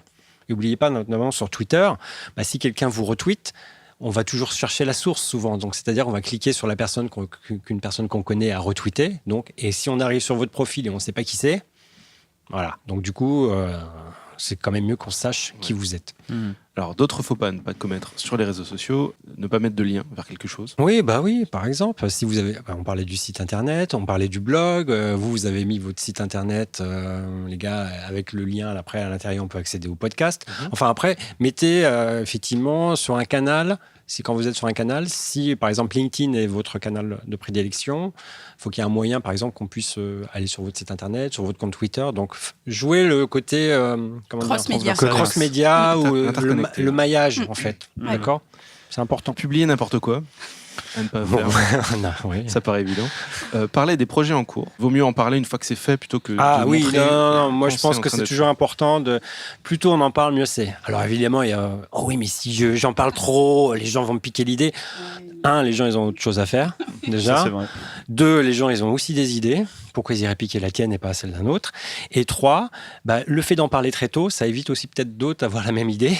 Et comme ça brûle un peu le terrain pour les autres. Donc voyez ça aussi des deux côtés. Et de toute façon, même si on a la même idée, Émilie, si elle fait quelque chose ou si Florent fait quelque chose, à partir d'un même brief, on aura 3 directions totalement différentes. L'idée, c'était plus de ne pas parler des choses en cours qui sont pas censées être partagées. Des projets un peu confidentiels, des choses qui n'ont pas été annoncées. Alors, on peut en parler sans forcément tout révéler. Tu peux très bien avoir un mur de post-it sans forcément qu'on puisse lire ce qu'il y a écrit sur les post-it. Et là, tu es en train de dire, là, je suis en train de travailler sur le prochain scénario. Et comme vous le voyez, je sais pas, les caractères, c'est pas gagné, quoi. Ouais, Il y voilà. a encore du boulot. Donc, ça montre que vous êtes en mouvement, vous êtes en train de travailler sur un projet, mais on n'en sait pas plus. Mais du coup, ceux qui vous suivent sont déjà dans l'histoire. Et c'est toute la dispute entre Agnès Varda et JR, par exemple, où JR n'arrêtait pas de poster des trucs sur les réseaux sociaux. Et Agnès Varda voulait absolument qu'il n'y ait aucune image qui soit sur les réseaux sociaux. Et C'est qui, JR? JR, c'est JR celui qui fait Ewing. les photos. JR Ewing. Non, celui qui fait les photos sublimes de visages de personnes un dans le artiste monde contemporain. entier. Un artiste contemporain qui a fait parfumé des yeux avec sur Agnès un Varda. pont. Tu couperas là, hein, parce que Ouais. je passe pour une truffe. Ils ont pas lu ton livre, apparemment. Alors, ne pas se supplier pour du travail. Sans l'évoquer tout à l'heure. Ouais. Ne pas être présent pour être présent. Non, bah là, c'est un peu ce qu'on disait tout à l'heure. Si on est Définissez présent, il faut quelque chose. Voilà, racontez votre histoire, elle est toujours intéressante. De toute façon, racontez vos passions, racontez les conférences que vous avez vues, les expos. Tout ça, ça nourrit votre visibilité. Et après, bah, c'est des éléments aussi intéressants parce que du coup, vous n'êtes pas simplement scénariste, mais vous êtes le scénariste qui aime aussi ça, qui s'inspire de ça. Moi, j'adore parler cuisine, par exemple, avec d'autres scénaristes. Et en fait, du coup, ça crée des connexions. Et Ouais. Ouais, voilà. En plus, tout le monde mange. tout le monde mange. J'ai fait ma première Florent, galette des il rois. mange une heure, lui. Ah, J'ai fait ma première galette des rois il y a 2 semaines. Bravo. Merci. c'était celle de 2016. Mais T'as dû gratter le verre dessus d'abord. Non. Pour faire parler de storytelling de manière très très courte, ce matin, j'ai acheté un pain au raisin et mon boulanger m'a dit, au lieu de me dire le pain au raisin, il m'a dit un super pain au raisin. Ben, ça, c'est du storytelling. De boulanger. Très court, mais je préfère manger un super pain au raisin qu'un pain au Il raisin. a déjà tout compris. C'est plus du marketing que du story. C'était Non, pas, il de faut la que ce soit c'était pas de la exciting. publicité mensongère. Ah non, il était excellent. Est-ce qu'il était bon? Il était bon, moi. Il Je pense était qu'on excellent, a, vraiment on a excellent. trop parlé de boulanger dans cet épisode. Alors, autre chose à ne pas faire sur les réseaux sociaux, automatiser à tout va. Se servir Oui, d'outils oui, qui bah, font tous tout les- à notre place. Ouais, tous les outils en fait peuvent en fait, enfin ils sont tous comment dire, c'est peu étanche quoi. Si je poste quelque chose sur Twitter, je peux le partager également sur Facebook en même temps. On parlait tout à l'heure, je faisais une photo pour une story Instagram, je peux aussi la mettre sur la page Facebook. Ça peut être utile, mais jusqu'à un certain point. Ça peut être utile de temps en temps, mais de toute façon, les personnes qui vous suivront sur Twitter ne seront pas forcément les mêmes que sur LinkedIn, qui ne sont pas forcément les mêmes que sur Facebook. Donc, si vous pouvez adapter, personnaliser à chaque fois que vous postez quelque chose sur les canaux où vous êtes présent, c'est toujours mieux. Des fois, ça peut servir aussi d'automatiser. Mais vaut mieux pas automatiser. Restez plus vraiment dans ce que vous voulez faire sans forcément passer par des outils comme ça qui vont faire les choses à votre place. Donc, que ce soit humain, que ce soit pas un truc machinal et qu'on voit, Voilà. ah ben tiens, à chaque fois, tous les lundis à 14h, ils postent ça. Ça fait un peu... Sauf si c'est encadré et que c'est marrant. Sauf si c'est le rendez-vous du lundi de Le lundi. 14 heures. Oui, Ouais, si voilà. c'est annoncé tel quel, mais... Alors, ne pas avoir connaissance de ce qu'on partage. Ça paraît évident, hein, de pas partager des trucs qu'on n'a même pas lus. Un truc anti-fake news. Et j'ai envie de dire, arrêtez aussi de piquer les trucs des autres. Il y a plein mal de gens qui reprennent des. Tu partages quelque chose et hop, c'est repris, mais le mec te retweet pas, il le reprend et il le fait à sa manière en Sans fait. la source, quoi. Tu veux Sans dire. la source, voilà. Ouais. Et c'est pas cool. Je trouve ça pas cool. Ouais, tu peux mettre un petit merci un tel. Ça Ouais. prend 2 secondes. Ne pas répondre. Effectivement, si on est là, c'est pour répondre aussi quand il se passe quelque chose. Bah oui. Ton téléphone sonne, tu réponds. Ne pas penser qu'à vendre ses services, sans arrêt parler de soi et de se vendre, etc. C'est pas très Bah, c'est un peu recommandé. usant, même pour les personnes qui Voilà. sont autour de vous. Enfin, mettez-vous à la place des autres. Après, essayez de panacher un petit peu. C'est un peu la technique du sandwich. Hein. Moi, c'est pas 30-50, mais Super Après, le pain au super raisin. sandwich, Super ouais, du super sandwich. C'est-à-dire que bah voilà, vous avez un volume de 100. Bah, 80, ça va être du partage de choses qui vous intéressent. 10%, ça va être rentrer dans des conversations autour de l'écriture, par exemple, si c'est quelque chose qui... Et 5-10% restant, ça va être un peu de l'autopromo. Voilà, je viens de signer un super contrat, je suis super heureux, Ouais. etc. Donc, il faut que quand vous parliez de vous, le pourcentage soit le moins élevé. D'accord, faut intéresser les gens par votre univers, et parce que sinon après ça devient un fil d'autopromo et Ah oui, franchement c'est saoulant quoi. insupportable, Ça c'est fatigue, saoulant, ouais. Autre chose à ne pas faire, ne pas être soi-même. Bah oui. Et s'énerver. Bah non mais c'est vrai parce que si vous êtes super cool sur les réseaux et on vous voit, vous êtes une tête pas baf. Non mais voilà, c'est à partir pas du cohérent, moment où ouais. vous jouez, il y a un côté schizophrénique après. Hein, si on joue un rôle sur ces réseaux-là et qu'on n'est pas le même dans la vraie vie, les gens ils voient tout de suite le décalage. Mais c'est pas la même personne. Puis au moins comme ça on s'embête pas à mentir ou à s'inventer des trucs. Au moins on fait pas d'impasse et on. Et puis, tu n'as pas envie d'écouter quelqu'un si tu vois que ce qu'il affiche sur Facebook et ce qui est la réalité. Tu te dis, cette personne ment. Et du coup, tu n'as pas du tout envie ni de l'écouter ni de la suivre. Enfin, ton cerveau fait C'est vrai. éjecte. Florent, t'entends pas. Non, pas mieux. J'écoute, Je suis complètement d'accord avec tout ça. Oui, il bouge beaucoup sa Il bouge tête comme beaucoup. ça en disant ouais. La radio ça marche. S'il vous plaît. Non, c'est bon. Et il faut pas hésiter à les couper, hein, les deux là. Ils sont Oui, bavards. parce Ouais, que- ils sont bavards. Parlons un peu d'autre chose et je vous annonce tout de suite qu'une anecdote d'Adrien va arriver. Ah oui, attention, puis elle est croustillante. On va parler de son image, de l'image qu'on dégage quand on rencontre quelqu'un. Et la réponse est déjà oui. Faut-il faire attention à son image ? Évidemment, mais Oui. quand on est freelance, quand on est scénariste, il y a cette image du mec qui travaille chez lui. Des invités ont évoqué le fait de travailler en pyjama ici. Hein. C'est vrai, ça a été dit. Mais est-ce qu'il y a un dress code du freelance, par exemple ? Bah, je crois que le t-shirt d'Adrien, pour les gens qui ne le voient pas par podcast, parle beaucoup. C'est un dinosaure qui fait du ski nautique. C'est ça. Bonne interprétation. Donc non, je pense Ça veut tout dire. ça veut tout dire. Oui. Mais je vois que tous les trois, Faut vous être êtes bien libre. habillés. Petit polo, Bien petite habillé. chemise. Pull, chemise. Ah, Dress code, tu veux dire? Est-ce qu'il n'y a pas un dress code du freelance ou du scénariste ou est-ce qu'on devrait en avoir un? Est-ce que c'est important? Florent? On va donc être amené à parler du personal branding ou pas? Eh ben, on y va, on est dedans là. Nous y sommes. Donc on a tous les Mark Zuckerberg avec un t-shirt ou l'image de soi, l'image qu'on veut renvoyer. Et il m'est arrivé une anecdote comme ça. Après, tu auras sûrement la tienne. Ah oui, vas-y. Bon, lors des rendez-vous, je parle très bien et tout ça, mais s'il y a une foule ou autre, je vais pas dire qu'on me reconnaît pas ou je sais pas forcément m'imposer en public. Donc à un moment, je me suis dit, je vais détourner le problème en fait. Je peux très bien aller vers quelqu'un, lui serrer la main et lui sourire et tout, mais ça sera pas moi. Donc j'irai quand il faut, mais j'irai pas surjouer mon rôle. Et un jour, je me suis acheté un trier à carreaux rouges de punk. Et en fait, ce que j'ai fait, c'est que j'ai coupé les chaînes et tout ce qui était les codes du punk. Et je l'ai mis avec une veste de costume et des chaussures habillées et tout ça. En fait, j'ai juste une pièce de mes habits qui sont décalés. Et je suis allé en rendez-vous. Je suis allé en tournage, sur des tournages. Je suis allé sur plein de choses comme ça. Et les gens m'identifiaient comme l'homme au futal de punk. Et quand je revenais, on me disait, mais où est ton pantalon quand je me changeais? Partage ton anecdote, Florent, parce que j'ai porté le même et j'avais toujours eu le droit à ça aussi, et c'est tout à fait vrai. Et les gens m'identifient. Et voilà, quand je vais en soirée maintenant, spectacle ou autre, on me dit, bah, il est où ton pantalon? Le problème, c'est d'avoir. C'est vrai, Oui, mais faut pas aller au spectacle en Alors après, caleçon non plus. J'explique aux gens que je me lave Ils sont sympas tes et soirées. que j'ai plusieurs pantalons. C'est ça. Mais voilà, c'est aussi c'est vrai, le pendant. Mais les gens se souviennent de moi, de comment je m'appelle, de quoi de caisse, où ils m'ont vu. Parce que voilà. Et des gens de tout milieu, de l'acteur jusqu'au chef costumier qui me dit, ton pantalon est génial, Parce que j'adore le pantalon, tissu. il est visuel, il est rouge, enfin ça pète, ça sort quoi, tu vois. Et il me ressemble. C'est Et il quelque chose te que j'ai ressemble. toujours voulu avoir. Ouais. Et là, je l'exhibe. Là, je l'ai pas mis parce qu'on était. Florent. Il n'y a pas d'image. Florent, Sinon, je serais venu avec je l'aurais mis. J'aurais fait pareil. Et ça, c'est Il imparable. est punk du bas, lui. Exactement. Non, du haut, je reste sobre. Parce que si ton problème quand tu rencontres des gens, c'est il est où votre pantalon, c'est autre chose, C'est un autre problème. ouais, voilà. l'exhibitionnisme, C'est pas la même mais- soirée. Non, mais c'est-à-dire qu'on s'est souvenu de toi. Bien sûr. C'est ça qui est bien, ouais. Et ça me fait un point d'entrée pour discuter avec eux. C'est ça. Ouais, je suis Donc sûr que tout est je l'ai acheté fait. là, nanana. Le palier que je n'arrive pas à passer parfois ou que je ne me force pas moi-même à passer est passé par le biais du pantalon. Bah, changez vos pantalons. Bientôt En la gros, chemise. hein. Voilà. Ça peut être une casquette, ça peut être un accessoire, ça peut être plein de choses qui te Pour moi, c'était ça. différencient. Ouais. Ça s'est fait comme ça. Mhm. Ça s'est fait naturellement parce que, en étant fidèle à soi et voilà. Ce qu'on disait toujours tout à l'heure, rester fidèle à soi-même. Adrien, C'est l'heure, hein, je crois. C'est l'heure de confesser. c'est le moment. C'était un rendez-vous important, donc c'était chez UGC. Et je débutais, hein, enfin c'était vraiment tout début. Et je me suis dit, mais comment je m'habille? Et j'ai vraiment été dans cette problématique-là de dire comment j'y vais, quelle image je vais renvoyer. Il faut savoir que j'étais au RSA à l'époque, donc pas d'argent, et donc pas bien sapé, etc. Et il y avait eu un mariage, j'avais fait un mariage il y a peu de temps, et on m'avait offert un costume. Donc j'y suis allé en costume de mariage. De mariage. La totale. Ça fait très sérieux. Des chaussures bien Tu sais, tirées. il y en a des fois qui sont légèrement irisés au niveau des vestes. C'est un peu un truc combinaison spatiale, hors du contexte C'est ça. qui choque. Et je me retrouvais à vendre des projets, à pitcher des projets en costume cravate, et je me suis dit, avec la petite mallette et tout, je me dis, mais qu'est-ce que tu fais?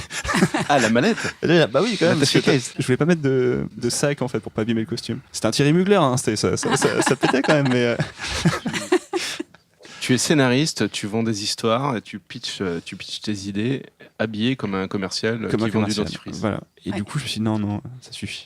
Voilà. C'était pas une... Mais c'était, voilà, on en parle, c'est rigolo.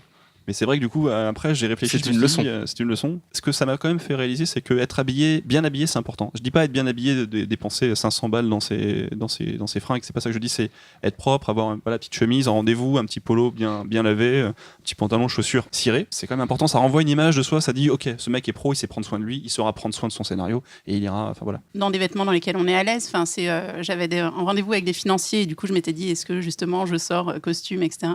Et puis, Laure Elisabeth, que vous avez reçue, c'était la dernière fois, m'a dit, non mais attends, vas-y, comme tu es naturellement. Et effectivement, c'est comme ça que ça peut passer. Ce qu'ils veulent voir, c'est surtout que tu es passionné par ce que tu fais. Et à partir du moment où tu es passionné, tu es à l'aise un peu dans tes vêtements, parce qu'effectivement, si tu portes un costume et que tu n'as pas l'habitude, ou si tu portes des talons C'est et ça. que tu n'as pas l'habitude, ça. et que tu te casses la figure en marchant, tout de suite, tu perds toute crédibilité.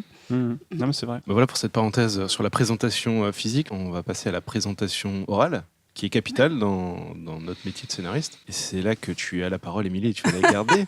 Avec mon blog donnez-vous-la-parole.fr. Voilà. la page Facebook, donnez-vous-la-parole.fr. Ah, ça, c'est du storytelling. Tu vois, là, tu cherches trop à te vendre. On en a parlé tout à l'heure. Il faut pas ça. Il y a souvent des scénaristes qui sont timides. Je sais pas si c'est un requis pour ce métier d'ailleurs.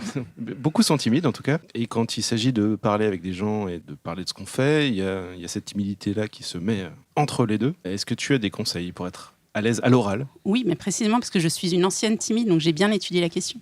Comment tu as survécu? J'ai survécu précisément deux choses en fait. C'est effectivement, comme je vous disais tout à l'heure, d'arrêter de se regarder le nombril, de regarder les autres et d'avoir un peu de curiosité envers les autres et d'arrêter de se dire moi je, parce qu'en fait finalement la timidité est narcissique. Ah. Ça va loin là. Ah ouais, ouais. je sais, j'ai un peu de provoque, mais il y a quelque chose de cet ordre-là. La timidité, c'est qu'on est tourné que sur soi au lieu de se dire qu'est-ce que je peux apporter à l'autre. Donc c'est aussi pour ça que j'ai dit donnez-vous la parole, parce que la seule personne qui peut bloquer pour prendre la parole, c'est soi-même en fait. C'est nous-mêmes qui nous mettons des bâtons dans les roues. Donc si d'un seul coup on se dit je me donne la parole, parce que non seulement ce que je vais apporter va aider les autres, va aider ma communauté, va faire que le monde va ressembler un peu plus à ce que je veux, d'un seul coup, ça motive. Et puis, l'autre chose, c'était emmener les gens dans mon univers.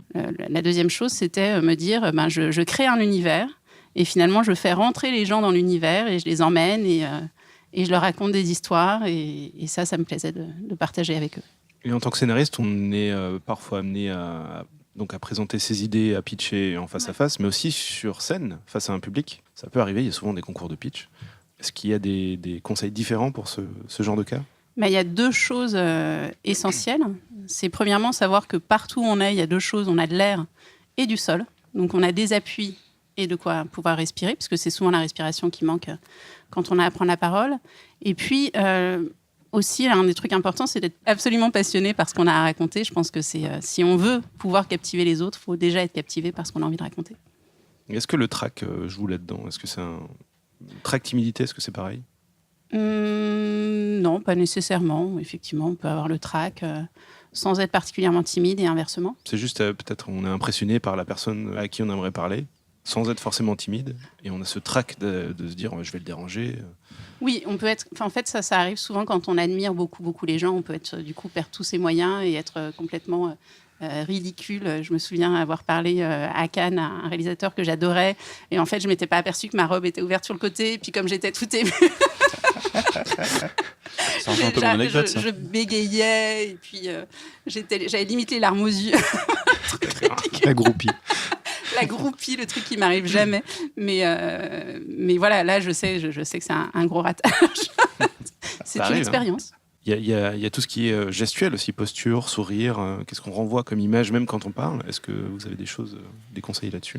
Il y a beaucoup de gens, justement, qui forment à tenez-vous droit, souriez, etc.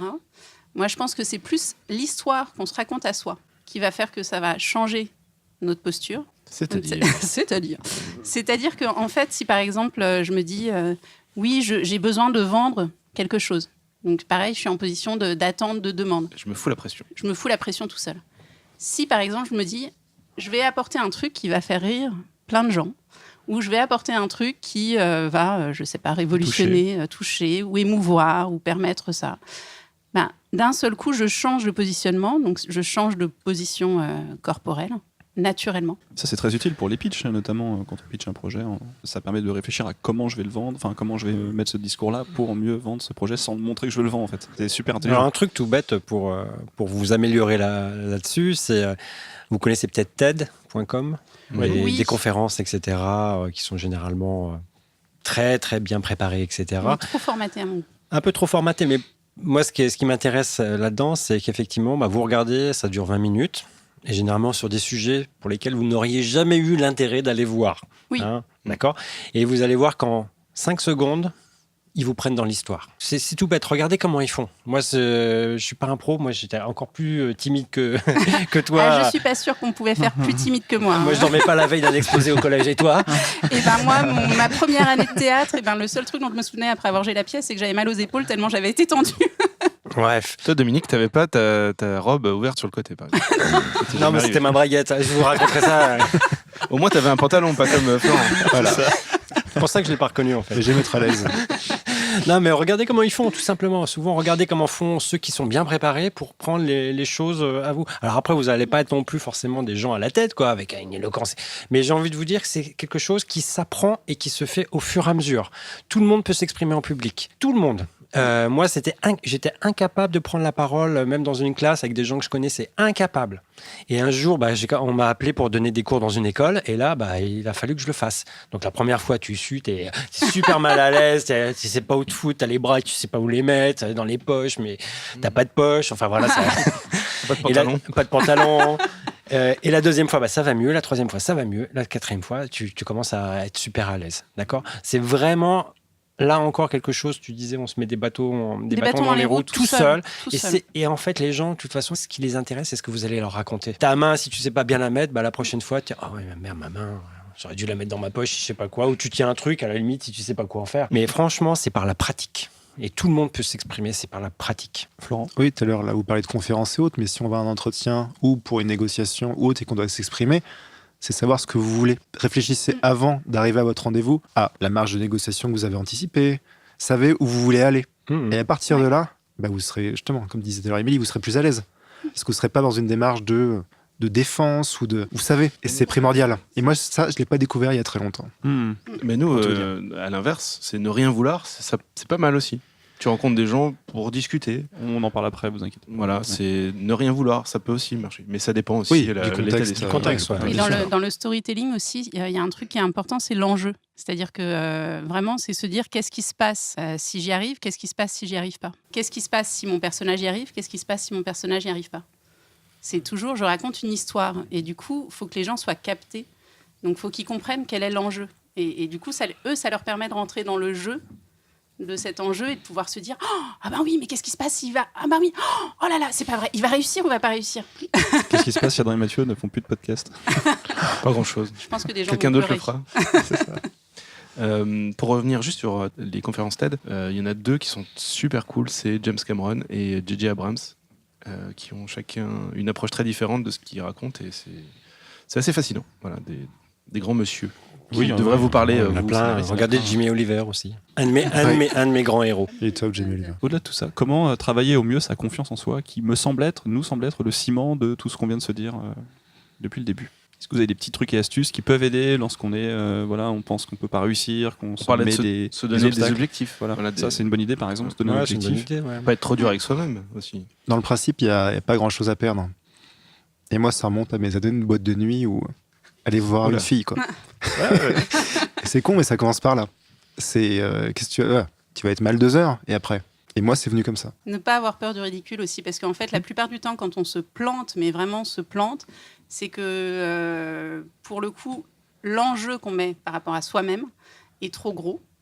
Et quand cet enjeu par rapport à soi-même est trop gros, en fait, ce qui se passe, c'est qu'on va tellement se mettre la pression qu'on va être totalement paralysé. Et émotionnellement, on va être complètement bloqué. Donc, la question de la confiance en soi, en fait, c'est comment j'arrive à décentrer le poids d'intention de moi vers les autres. Vraiment, qu'est-ce que j'apporte? Qu'est-ce que je donne? Après, ça dépend des personnes. Moi, je sais que j'aime bien avoir beaucoup de pression. Oui, ça peut être aussi stimulant. Moi, la pression, c'est au contraire, c'est ça qui me stimule, quoi. Je me dis, il faut absolument que j'ai ce boulot, il faut absolument que je chope ce projet et je vais l'avoir. Je ne sortirai pas de cette pièce sans avoir ce taf. Je ne libérerai pas mon otage sans qu'il ait signé ce contrat. Et moi, je la supporte pas à l'oral. Justement, si je dois remettre un travail et tout, dans le travail, la pression me stimule, un délai trop court, ou pas systématiquement, mais un vrai défi créatif m'intéresse, mais je vais concentrer la pression sur le travail pour ensuite aller au rendez-vous détendu. Aller en rendez-vous tendu, chez moi, c'est castrateur. Il y a peut-être quelque chose qui lie tout ça, c'est aussi accepter l'échec. Complètement, ouais. Bien sûr, ça Parce que fait c'est partie l'échec qui fait qu'on a des succès C'est ensuite. pas un échec, on t'a dit non une fois. Et ça dépend aussi comment on définit l'échec. Voilà, moi je sais qu'on t'a dit non là, je sais que ce truc-là, je peux le vendre ailleurs et on me dira oui. Et on a fait un Donc, podcast c'est tout. sur cette question. Tout est relatif et en fait, tu t'aperçois qu'à partir du moment où tu sais que s'il te dit non, de toute façon, tu peux le vendre à d'autres personnes, tu peux le proposer à d'autres clients. Et dans le tas, il y en a forcément un qui dira oui. Puis s'il m'a dit non, peut-être qu'il y avait des trucs effectivement qui n'étaient pas bien. Ça me permet de le modifier et comme ça de vendre une meilleure version à un autre derrière. Enfin voilà. Et pour pas avoir peur du ridicule, pour s'échauffer la voix en 2 secondes pour les scénaristes, c'est de faire le singe. Parce que si tu fais le singe vraiment de manière nasale, tu vas faire... Et ensuite, tu vas travailler tes graves et tu vas faire... Donc là, tu vas détendre ton diaphragme, tu vas réchauffer toutes les parties nasales, tu vas ouvrir ta gorge et en même pas 30 secondes à faire le singe, non seulement tu as peur du ridicule, ben ça y est. C'est clair. On est d'accord, pas devant la personne. C'est avant tu fais, hein, Avant, c'est ça. c'est ça. D'accord, non, mais Soit pour être vraiment, sûr. t'as rien à perdre. Ça fait partie de ton storytelling, je suis taré. Je suis un singe. Ah, Non, c'est mais pas mal. Des petits exercices concrets, pourquoi Mhm. pas. Alors, une fois qu'on a fait le singe, il est aussi question de vendre des projets, parce que évidemment, c'est un peu ce qui nous motive tous dans nos métiers. Et ça passe aussi par se vendre soi-même, c'est-à-dire dire à l'autre, regarde, moi je suis comme ça, est-ce que ça te plaît? C'est aussi ça, se vendre. Et montrer, t'as vu, regarde, je fais ça, est-ce que ça te plaît ce que je fais? Comme disait Dominique tout à l'heure, au même titre qu'il faut toujours avoir la même image sur Facebook ou ce qu'on est. Les gens, que vous soyez dans une entreprise avec 50 personnes et tout, si c'est vous qui vendez, vous êtes la vitrine. Donc oui, ça c'est primordial. Ouais. C'est une question de partage, même plus que je vends. Parce que si tu dis, ben, je vends ça, ouais, ok. Si tu dis, je partage ça, c'est-à-dire que moi, je peux vous apporter du contenu, vous pouvez m'apporter des financements, et puis on le fait ensemble. Je trouve ça plus chouette, en fait. Il y a quelque chose dans le fait de se vendre aussi, c'est que t'as beau écrire le meilleur scénario du monde, si t'es un pur connard et que l'autre en face, il peut pas te saquer, tu travailleras pas avec. T'as intérêt à être très très doué. Ouais. Après, ça pourrait être un podcast entier. Doit-on travailler qu'avec les gens qu'on aime? Bon, on peut en parler maintenant. Hein. Bah, attends, je m'en vais alors. Non, j'aime à dire qu'on a les clients qu'on mérite. Et je me suis déjà posé la question avec des personnes qui, humainement, j'avais vraiment des écarts avec eux et autres. Et qu'est-ce que je fais? Je dépate 6 mois ou je bosse avec lui? Et ces questions se sont posées. Et du coup, ça a donné quoi? Je bosse. C'était pas Marine Le Pen, c'était pas des choses complètement où je peux avoir des avis extrêmement tranchés. C'est une personne, c'est tout. C'est un échange, comme dit Émilie. Donc, à prendre ou à laisser, voilà. C'est pas quelqu'un qui je ferais des rabais ou des choses comme ça. Mais rester honnête et puis voilà. Oui, ça n'empêche pas la Oui. collaboration. Ça n'empêche pas la collaboration. Voilà. Nos collègues de boulot peuvent être des gens qu'on peut fréquenter dans le travail parce que par rapport à ce qu'ils nous apportent dans le travail et ce qu'on leur apporte dans le travail, ça colle bien. Et pourtant, c'est pas pour autant qu'on ira dîner avec eux. Et réciproquement, il y a des gens avec qui on a beaucoup de plaisir à dîner et pourtant on ne bosserait pas avec eux. Moi, je dîne jamais avec Mathieu. Hein. C'est pas possible. C'est vrai. On travaille pas ensemble non plus. Non, c'est vrai. Je sais pas si t'as remarqué. Ouais, c'est vrai. Et comment trouver de nouveaux clients? Est-ce qu'il y a des conseils, des stratégies peut-être à mettre en place? Dominique, je sens que tu as quelque chose à dire là-dessus. Ouais, bah, il y a plein de possibilités. Hein. On a parlé du contenu, des partages, etc. Mais souvent, on s'aperçoit qu'on travaille souvent avec les mêmes clients, de façon assez répétée parce qu'ils vous connaissent. Donc, justement, j'en parlais avant-hier sur Facebook. Moi, je ne donnerai pas le nom. Enfin, je l'ai déjà donné tout à l'heure. Et on va Non, le mais redire. je disais, en fait, voilà, un des moyens les plus simples de trouver des clients, c'est déjà de demander à vos clients qui vous mettent en relation avec leurs propres clients et leurs propres contacts. Déjà, ça c'est un truc tout bête, tout simple. Bouche à oreille. Du bouche à oreille. Ouais, la Vous générez du recommandation. bouche à oreille. Si votre client il est content de vous, de toute façon, vous le voyez sur Facebook, sur les réseaux sociaux, quand quelqu'un va passer un week-end, je sais pas, à Amsterdam, il demande tout de suite est-ce que quelqu'un connaît un resto, un machin, etc. Alors, il y a plein de gens qui répondent, même des restos tout pourris, on s'en fout. Mais ça valorise aussi la personne qui fait qui recommande. Donc, un truc tout bête, c'est effectivement. Alors après, dans votre milieu, des scénarios, je sais pas si ça se passe comme ça. On va pas C'est plus à Amsterdam. compliqué, plus concurrentiel. Ouais. Oui, Donc, mais enfin, je sais pas si c'est plus compliqué. tu peux rencontrer un producteur, tu travailles bien avec lui, et puis est-ce que tu connais d'autres producteurs qui seraient intéressés par ce que je fais, ou que je pourrais rencontrer juste pour les rencontrer? Nous, ça s'est déjà passé comme ça. Au moins une rencontre. Est-ce que Ouais. je connais d'autres personnes qui pourraient... voilà. J'ai l'impression que les Français sont pas très très partageurs d'informations. Non, ça c'est une... Mais celui qui dira oui, Ouais, si le mec est sympa, il n'y a pas de raison. Tu veux dire qu'il y a ce côté, c'est mon producteur, c'est mes contacts, Ouais. je vais pas forcément Je te les trouve donner. ça en France vraiment beaucoup, qu'on n'a pas du tout en Angleterre où les gens se filent les tuyaux. Il y a une sorte de méfiance, il va me piquer mon boulot. Oui, c'est ça. Les gens, pareil, il y a une peur, une jalousie, que je sens pas du tout dans les pays anglo-saxons où, non, mais je te file le contact parce que ça te correspond mieux. T'as le truc, c'est cool, c'est chouette. Toi, tu vas voir quelqu'un qui me correspond mieux. Du coup, tu vas l'envoyer vers moi. C'est cool, c'est chouette. Puis voilà. Oui, il y a une question de culture. Moi, j'ai vécu Ouais. à l'étranger quelques années, effectivement. culture-là est beaucoup plus répandue ailleurs qu'ici. Ici, effectivement, c'est un petit peu ma chasse gardée. Mais bon, ça va bouger. Puis vous n'êtes pas obligé de faire comme tous les autres. Hein. Vous pouvez aussi justement montrer, faire preuve d'ouverture et être vraiment justement à l'inverse. Donc, et cette différence, justement, elle ne plaira pas à tout le monde. Mais à la limite, on s'en fout. Votre but, c'est pas de plaire à tout le monde. Vous, c'est de plaire aux bonnes personnes. D'accord ? Et les bonnes personnes, ça sera celle avec qui il y aura cette connexion-là.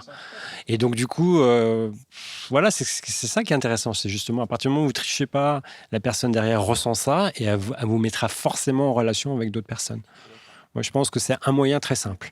Il y en a d'autres. On va peut-être en parler. Non, mais c'est vrai que le tri se fait naturellement, en fait. Bien sûr. Florent ?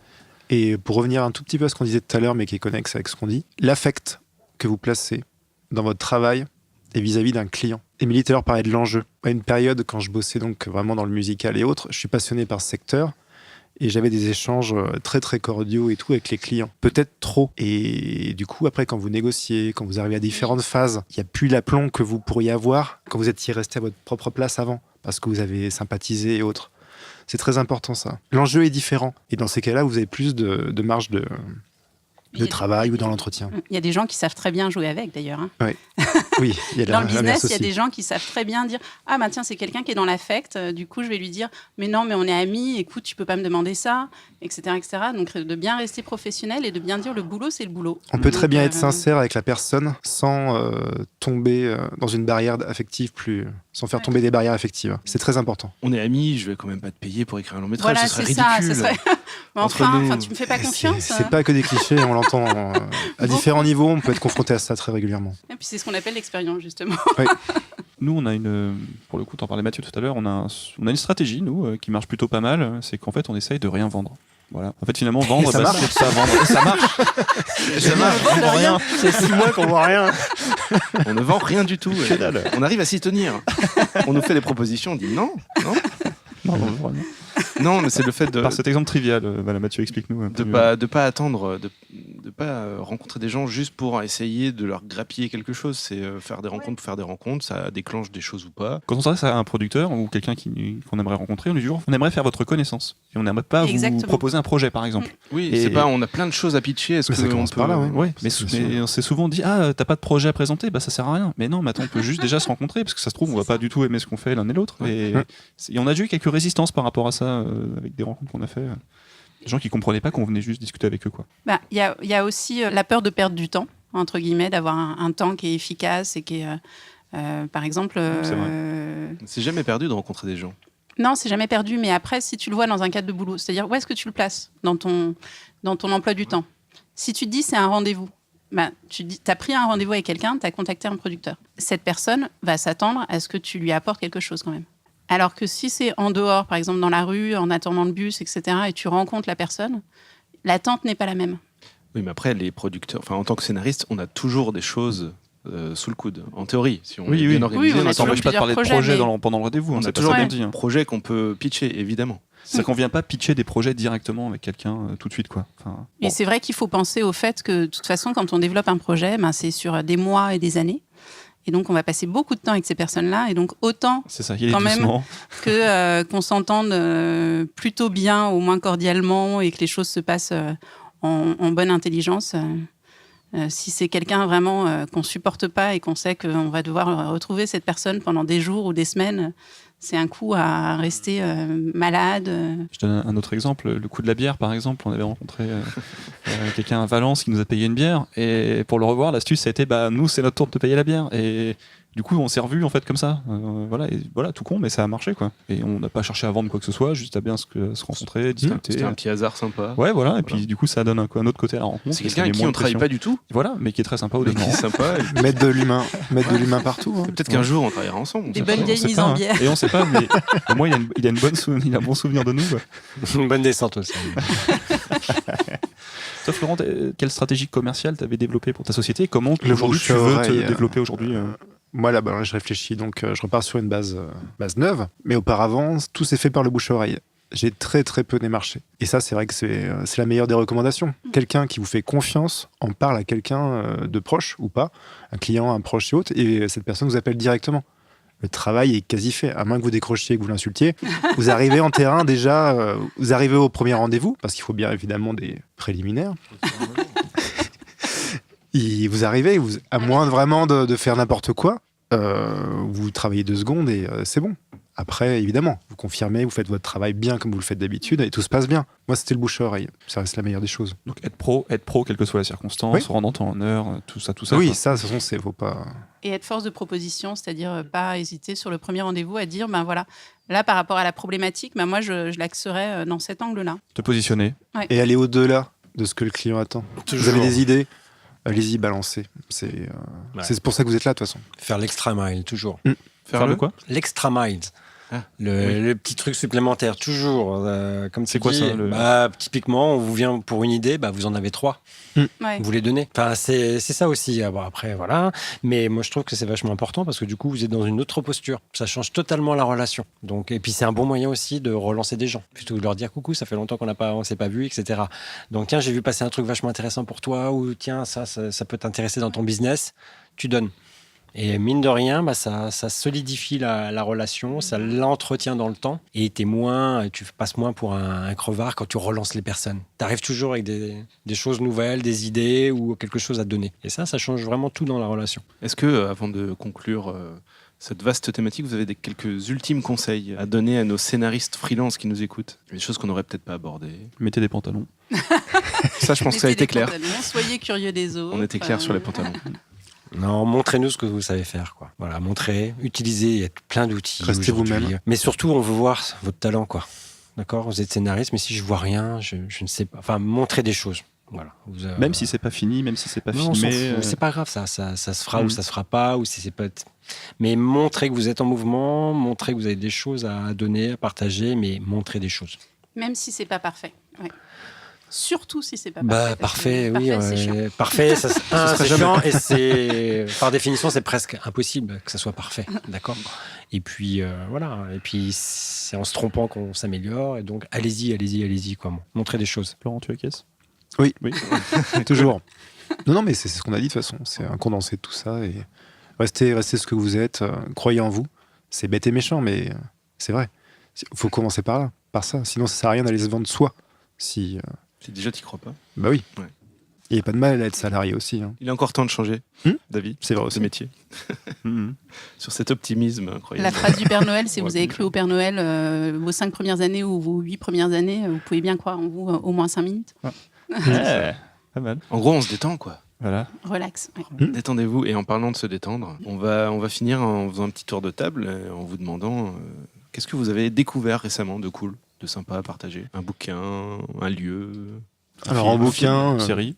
je suis sur la dramaturgie Ah, de Yves Lavandier. Voilà, oui, je fais dans le local. On va croire qu'on est payé, sponsorisé. Hein, c'est nous pas... ne sommes pas payés pour ça. Voilà, mais que je recommande. Et sinon, en série, je me suis abonné à Netflix récemment. Et j'ai fait Manhunt de Fincher Ah oui. et The Fall. Non, Mindhunter. Mindhunter, pardon. Manhunt, c'est une autre. série. Oui, et Qui est génial aussi. Ah, mais moi, j'ai pas trop aimé, moi. Putain, j'étais à fond. Non. On va les Si, laisser. ouais, bon, on en parlera une autre On fois en ou parlera après. Et The Fall, la série avec Gillian Anderson. Ok. Voilà. Cool. Moi, je suis dans les lectures en série, quoi. C'est Ah. bien. T'as Et des la choses à psychologie. exprimer. Dominique, Si, un truc tout bête, c'est l'iPad. t'as découvert l'iPad récemment? Ouais, tout à fait. J'ai redécouvert l'iPad. Je m'en servais pas, j'ai donné à ma fille et du coup, J'ai repris. j'ai repris, créant une dispute familiale. Non, je m'en suis acheté un en fait. Et en fait, j'ai redécouvert l'iPad, la possibilité de tout faire avec les mains. Enfin, j'ai trouvé ça assez magique. J'ai acheté 2-3 petites applis, notamment une appli qui permet d'enregistrer du son sur des notes. Et en plus, tu peux filmer, enfin, tu peux enregistrer ce que tu es en train de faire sur une note. Donc, du coup, vous êtes tous en train de froncer les sourcils. Là, C'est pas parce que ça n'a pas l'air d'être Ce très serait pas clair. une note, l'application gratuite? Non, c'est une autre en fait. C'est une autre. Elle n'est pas gratuite, elle n'est pas très chère, mais ça permet aussi d'enregistrer la note. Donc du coup, en train d'écrire, je peux enregistrer ce que je suis en train d'écrire. Vous allez me dire, oui, mais quel est l'intérêt? L'intérêt, c'est qu'après, ça me fait une petite vidéo que je peux mettre dans iMovie sur mon iPad. Et donc du coup, ça me fait comme un petit cours que je suis en train de filmer, sur lequel je vais parler, et on me voit en train d'écrire ou en train de faire des graphiques. Pour vous, ça veut rien dire, mais pour moi, ça veut change dire beaucoup. Voilà, ça m'a fait un truc qui me dit, mais voilà, du coup, j'ai fait des petites vidéos comme ça avec cet outil de notes, et j'ai redécouvert l'iPad et Comment elle s'appelle l'application? Notability. Ok. Avec iMovie, vous pouvez faire un petit montage très rapide. Vous êtes scénariste, vous pouvez écrire des choses dessus, vous pouvez filmer, vous pouvez accélérer après l'image, et ça vous fait des petits films comme ça, des petits clips sur lesquels vous écrivez et vous parlez en même temps. Et ça, c'est ma petite découverte de ces derniers jours, et où du coup quand j'ai découvert ça, j'en ai fait 3-4. C'est un peu ce que je fais, dès que je trouve un truc bien, je l'exploite tout de suite. Bah oui, pourquoi attendre? Et puis c'est pourquoi attendre que ça soit parfait? Non, du coup ça me permet de faire des petits trucs comme ça, et donc ça c'était mon petit coup de cœur de ces derniers jours. D'accord, chouette. Moi, j'ai parlé feng shui, en fait. Ah bah vas-y. Ça a priori rien à voir avec le métier de scénariste ou le métier de freelance, mais avoir un cadre dans lequel on se sent bien, dans lequel on a du plaisir à être, avoir des choses qui nous inspirent, qui nous soutiennent, qui nous donnent confiance. On parlait de confiance en soi, je sais pas, d'afficher des trucs qu'on a fait, qu'on a réussi. Tout ça, ça participe à créer un cadre dans lequel on va être bien, dans lequel on va se sentir confiant, inspiré, de pouvoir vraiment oser exprimer ce qu'on a envie d'exprimer. Mais c'est une très bonne suggestion. Surtout que les freelances travaillent chez eux, donc c'est vrai que c'est important d'avoir un bon espace de travail. Si c'est chez toi aussi, de bien l'aménager, quoi. Si on a une porte dans le dos, par exemple, se mettre un petit miroir pour avoir le reflet. Enfin, voilà, des choses toutes bêtes. Non, t'es pas d'accord Si. Après, moi j'aime bien travailler dans les cafés. Ou si tu viens ici, par exemple. Mais moi j'aime bien bosser de façon itinérante. Et mes derniers bouquins, je les ai écrits dans plein de cafés différents. Oui, t'as des énergies aussi dans ces lieux. Enfin, moi, je sais que tout le début de ma série, j'ai commencé à l'écrire dans les cafés de centres d'art contemporain. Et en fait, je trouvais qu'il y avait une énergie créative, une énergie assez internationale, positive, et effectivement, qui m'a inspirée, qui m'a soutenue. Puis moi, j'aime bien quand il y a du mouvement, en fait. Tu mets des écouteurs, même si tu n'as pas de musique. Tu te crées ta propre hypnose. Tu as une petite bulle comme ça, et puis du coup, tu n'es pas tout seul dans ton bureau en train de bosser, tu vois. Donc, tu as de l'humain autour de toi. Qui est à côté. Tu dis, est-ce que j'écris, est-ce que je vais dans le frigo? Ton pire ennemi, c'est le frigo. Parce que le frigo a accès à Internet, en fait. Cela va trop loin. Pour les plus connectés. De mon côté, un truc cool, c'est un bouquin que j'ai lu récemment qui s'appelle Écrire une comédie pour le théâtre de Jean-Pierre Martinez, qui est un auteur de théâtre très très très prolixe. Il écrit plein de choses et il nous explique comment écrire une comédie pour le théâtre, évidemment. Mais de façon très simple. C'est un livre pas très long et qui se lit très bien. Ça fait un petit historique du théâtre. C'est quoi le théâtre? Comment ça se passe une pièce, les actes, la structure, etc. Et ça se lit bien, c'est très chouette. Voilà, il n'y a pas beaucoup de livres qui parlent de ça. Donc, en tout cas, j'en ai pas trouvé beaucoup. On avait pas mal cherché à ce moment-là. Il y a beaucoup de livres anglais sur les... En français, pas grand-chose. Moi, je l'ai recommandé le livre d'Alain Lérac qui s'appelle Atelier d'écriture, 50 conseils pour réussir son scénario sans rater sa vie. Et ouais, c'est pas rien.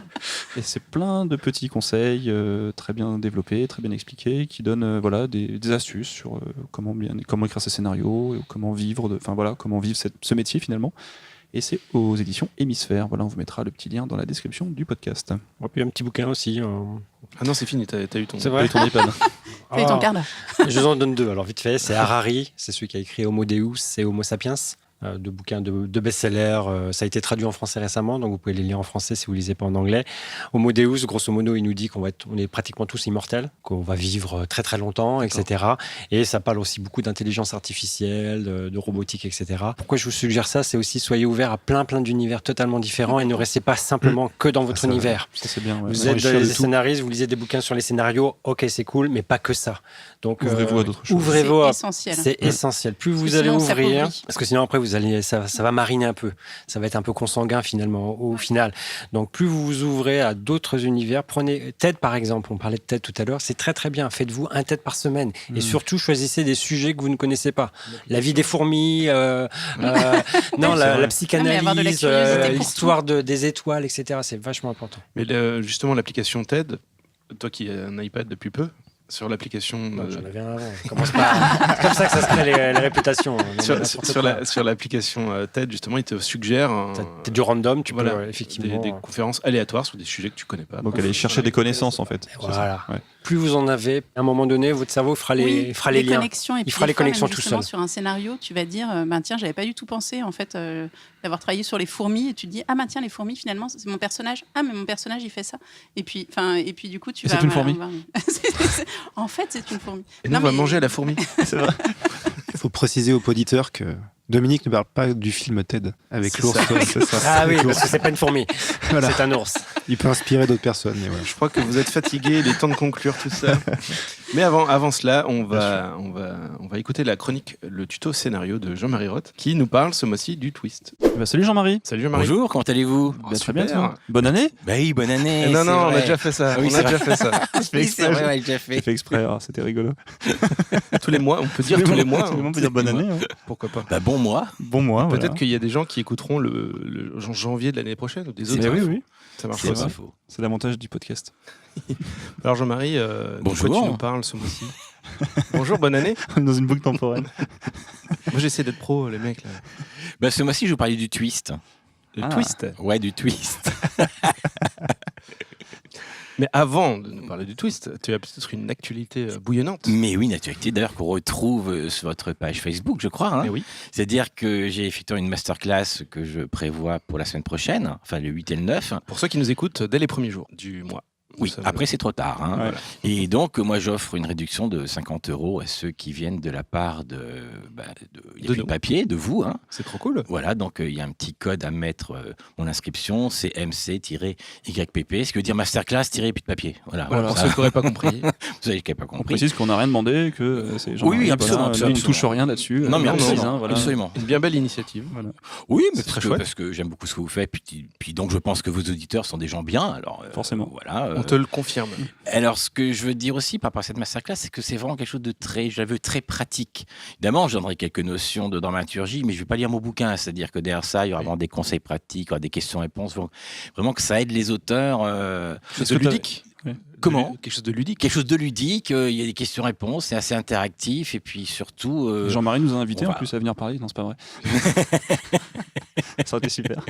On vous débarque comme pouvez. ça. Salut. Mais vous pouvez, vous serez absolument les bienvenus. On fait un épisode en direct, on sabote la masterclass.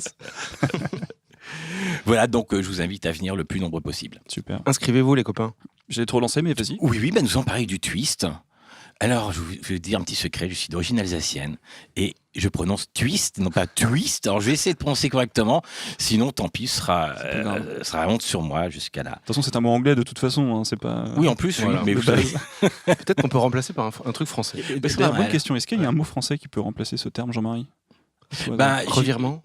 un revirement, c'est pire qu'un revirement, en Ouais, fait. C'est vraiment, c'est une remise en question, c'est une remise en cause de tout ce qui précède. Donc, Une remise en cause de tout ce qui précède. Voilà, c'est parfait. Mais Voilà. twist, c'est plus rapide. Mais... On te laisse choisir. Alors, le twist, c'est un outil scénaristique des plus surprenants. C'est d'ailleurs son but et sa raison d'être. Il s'agit souvent, au terme d'un récit, de montrer au spectateur que tout ou presque de ce qu'il a cru vrai est finalement faux. Donc cela, dans Sixième Sens, et Diabolique, Shutter Island, et j'en passe. Ne voulant pas trop spoiler la fin des films, j'ai eu pour idée d'illustrer le sujet de cette chronique en reprenant une histoire connue de tous, mais en twistant la fin. Pour l'exemple, nous allons donc prendre Blanche-Neige. Vous connaissez Blanche-Neige? Ah ouais. Non, c'est une meuf avec des.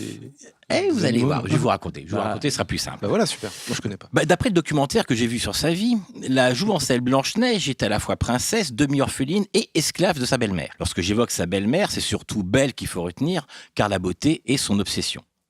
À tel point qu'elle a un miroir connecté sur lequel elle a téléchargé une appli spéciale beauté qui lui en donne le top 10 en temps réel. C'est une appli non pas Apple comme vous pourrait le croire à cause de la pomme, mais PC qui signifie prince charmant. Jusque-là, c'est toujours elle la lauréate. Mais un jour, son appli lui apprend que la petite Blanche-Neige lui est passée devant. Et ça, elle aime moyen. Folle de jalousie, elle demande alors à un chasseur de tuer la petite et de lui rapporter son cœur. Mais la mignonne, n'ayant pas trop envie de perdre son cœur avant sa virginité, s'enfuit. C'est ainsi qu'elle se retrouve dans une maison tenue par 7 nains monomaniaques, mineurs de fond, pour lesquels elle fait la cuisine, le ménage, le linge et autres corvées. Mais balance tes porcs, pauvre tâche! Ah oui, la relecture, là, elle fait mal. Hein. Et comme ça ne suffisait pas, elle est victime d'une autre malédiction assez terrifiante qui veut qu'elle ne peut pas faire un pas sans avoir d'hystériques oiseaux qui lui tournent autour et traînent dans ses pattes. Là, objectivement, au niveau du genre, se situe entre Émile Zola et Stephen King. Sauf qu'elle vit ça super bien. Elle chante avec les piafs et comble les nains. Durant ce temps, sa belle-mère constate avec effroi qu'elle est toujours deuxième au top 10 beauté. Elle décide alors de s'occuper elle-même de l'arrogante. Pour ce faire, elle confectionne dans une marmite de compétition une pomme empoisonnée en utilisant 1000 ingrédients. Elle y passe des heures. Mais au final, le fruit mortel a pour particularité de tuer en CDD. Car si quelqu'un embrasse la morte avec amour, elle ressuscite. C'est ballot, comme disait Jeune aujourd'hui. Ah oui. En même temps, il faut bien l'admettre, elle n'est pas terminée, la belle-mère. Hein. Perso à sa place un peu de cyanure dans la golden et c'est réglé, définitif. Pas de marmite et pas de bisous. Reste à faire déguster la pomme à Miss Neige. Pour ce faire, la criminelle se déguise en vieille femme hideuse, style sorcière, pleine de verrues et ongles crochus. Normalement, pour donner confiance, on se déguise pas comme ça. Mais Blanche-Neige se méfie de tout le monde, sauf des nains esclavagistes et des sorcières, c'est son truc. La vilaine peut donc lui offrir sa maudite pomme. Et là, Blanche-Neige n'en peut plus de joie. C'est si rare une pomme. Mais qui mériterait un tel bonheur? Pourquoi moi? Mais quelle félicité! C'est ainsi que, boursouflée d'émotion, elle croque le fruit à pleines dents et meurt sur le coup. Le prince charmant, apprenant le drame via un museau à oreille animalier, se rend illico sur place. Heureusement, le preux chevalier a pour particularité d'être nécrophile. Au point où on en est. Hein. Si bien qu'au lieu de sottement se recueillir ce cadavre de la gamine, il lui roule une patinette. Ce qui a pour vocation, comme on l'a vu, de la ressusciter. Ils partent alors ensemble et vivent heureux pour l'éternité. Maintenant, comme promis, nous allons twister la fin. Nous gardons toute l'histoire jusqu'à l'arrivée du prince charmant. Il se penche toujours sur Blanche-Neige, l'embrasse avec délice, mais au lieu de se réveiller en princesse, elle se transforme en nain. À cet instant, nous comprenons que tous les nains sont d'anciennes prétendantes et que la vilaine et le vilain sont de connivence sur l'affaire Blanche-Neige. Techniquement, il s'agirait effectivement d'un twist. Le problème est que pour réellement créer un twist, il ne faut jamais le faire après coup. Ça ne marche pas. Il arrive pourtant parfois d'avoir une idée de twist après avoir écrit son scénario. Notamment lorsqu'on a composé un thriller, un policier ou un fantastique. Mais pour que ça fonctionne, il faut partir du twist et créer l'histoire autour. Plus important encore, en cas de twist, vous devez donner des clés au spectateur. Comme il s'agit d'un jeu entre vous et lui, pour que le jeu soit légitime, il est indispensable que le spectateur ait aussi une chance de gagner la partie, sinon vous trichez. Après le twist de Sixième Sens, nous revoyons en flashback les moments où nous aurions pu comprendre. Dans Usual Suspect, les clés sont absentes, ce qui fait que malgré toutes les qualités du film, le twist est trop facile et par conséquent peut donner au spectateur la sensation de s'être fait avoir un peu gratuitement. Face à ça, le problème que l'on rencontre en tant qu'auteur se situe justement au niveau de ces fameuses clés. Dès qu'on en donne une, on a la sensation d'avoir fourni le trousseau et la serrure. L'astuce que je préconise à cet endroit est de livrer vos quelques clés au sein de séquences où l'attention du spectateur est focalisée sur autre chose. Et là, ça marche à tous les coups. Moi-même, dans mon histoire de Blanche-Neige, je vous avais livré une clé. Souvenez-vous, l'appli de la belle-mère était une appli PC comme Prince Charmant. Cela ne révélait rien de la fin, mais c'était un indice sur une éventuelle complicité dissimulée dans un lot d'informations. Pour conclure, sans aucun twist possible, je vous dis merci de votre écoute et à dans un mois. Super. C'est pas simple, hein, cette histoire de twist. Hein. C'est quelque chose qui est pas facile à faire et bravo à ceux qui y arrivent. Oui, c'est vrai que c'est un outil qui fait rêver beaucoup de scénaristes, mais pour y arriver, c'est vrai que c'est pas simple. Alors du coup, on va passer aux petites questions de notre communauté. Oui, bonjour à la communauté. Alors déjà, tout d'abord, merci à tous les tipeurs sur Slack qui nous suivent et qui nous ont gentiment répondu en posant leurs questions. Je veux juste rappeler que juste en donnant 2 €, on peut devenir tipeur sur Slack et c'est génial, quoi. C'est vrai qu'il nous fait la promo chaque fois. C'est génial. C'est vrai. Avec C'est vrai. un type de 2 €, ça ouvre l'accès à notre Slack Mais où ouais. il y a déjà plus de 60 inscrits et d'anciens invités notamment. Vous en méritez 6 000. Ouais. On va essayer de faire 6000. Allez, et du coup, on remercie notamment Fabrice, Perrine, Sarah et Bastien qui ont fourni quelques questions sur le twist. Je suis tout oui. Alors bonjour, concernant le twist, est-il préférable de le penser dès l'élaboration de la structure du scénario, avant la phase d'écriture, point d'interrogation, ou peut-il être tout aussi intéressant s'il est pensé ultérieurement? Merci. Alors, c'est une question de construction du récit. Juste tout remettre en question à la fin, comme j'ai fait avec Blanche-Neige, ne peut pas donner un résultat probant. Le twist est un élément dramatique tellement puissant qu'il est au cœur de la réflexion de l'auteur. Si vous reprenez Sixième Sens, là je vais spoiler, mais je suis un petit peu obligé, je suis désolé. Donc bouchez-vous les oreilles Voilà. si vous n'avez Attention pas vu le spoil, film. Attention spoil. Mais l'auteur doit à chaque instant, dans Sixième Sens, penser au fait que ce personnage est mort. Sinon il commettra des erreurs, évidemment. Moi-même, alors là je fais un peu de pub, d'autopromotion, mais moi-même en écrivant mon roman, j'avais l'idée du twist dès le début, et j'ai construit autour. Et en construisant, je me suis rendu compte à quel point je me serais forcément planté si j'avais eu l'idée du twist que sur le tard. Est-ce que le twist final doit être amorcé? Twist final n'est pas du tout un pléonasme, parce qu'on peut avoir un twist de milieu de film. Absolument. Ah oui, Le twist ne se paie pas forcément à la fin. Pas forcément. Citizen Kane, est-ce que c'est un twist final, la révélation qu'on a? Non, c'est une révélation, c'est pas un twist. C'est Ça un ne remet twist, pas en ça cause remet tout pas ce qu'on a vu. C'est plutôt une explication. Hmm. Mais vous prenez un homme d'exception, par exemple, avec Russell Crowe. Vous avez un twist de milieu de film. Hein, c'est pas un twist final. Donc le twist, dans 99% des cas, il se trouve à la fin, mais on peut avoir un twist de milieu de film. Donc le twist final n'est pas une aberration. Alors doit-il être amorcé? Alors je pense qu'auditeur nous demande si le twist doit être présenté en amont. Je pense que c'est ça qui veut dire par amorcer. Et c'est là que nous avons ces fameuses clés qui doivent exister tout en étant invisibles. Donc la réponse est oui, très clairement. Et encore une fois, la meilleure façon de rendre une clé invisible, c'est de la camoufler dans une séquence qui focalise l'attention du spectateur sur autre chose. Vraiment, c'est ça le truc. Parce qu'un bon twist, c'est quand l'enlevé ne remet pas en cause la qualité du scénario. En d'autres mots, quand toute la qualité du scénario ne repose pas que sur le twist. D'accord. Alors, l'histoire à twist doit être construite de façon à rendre le twist inéluctable, implacable. Psycho, sans son twist, n'aurait pas d'intérêt. Nous sommes d'accord. Maintenant, il ne s'agit pas non plus de bâcler le reste du scénario.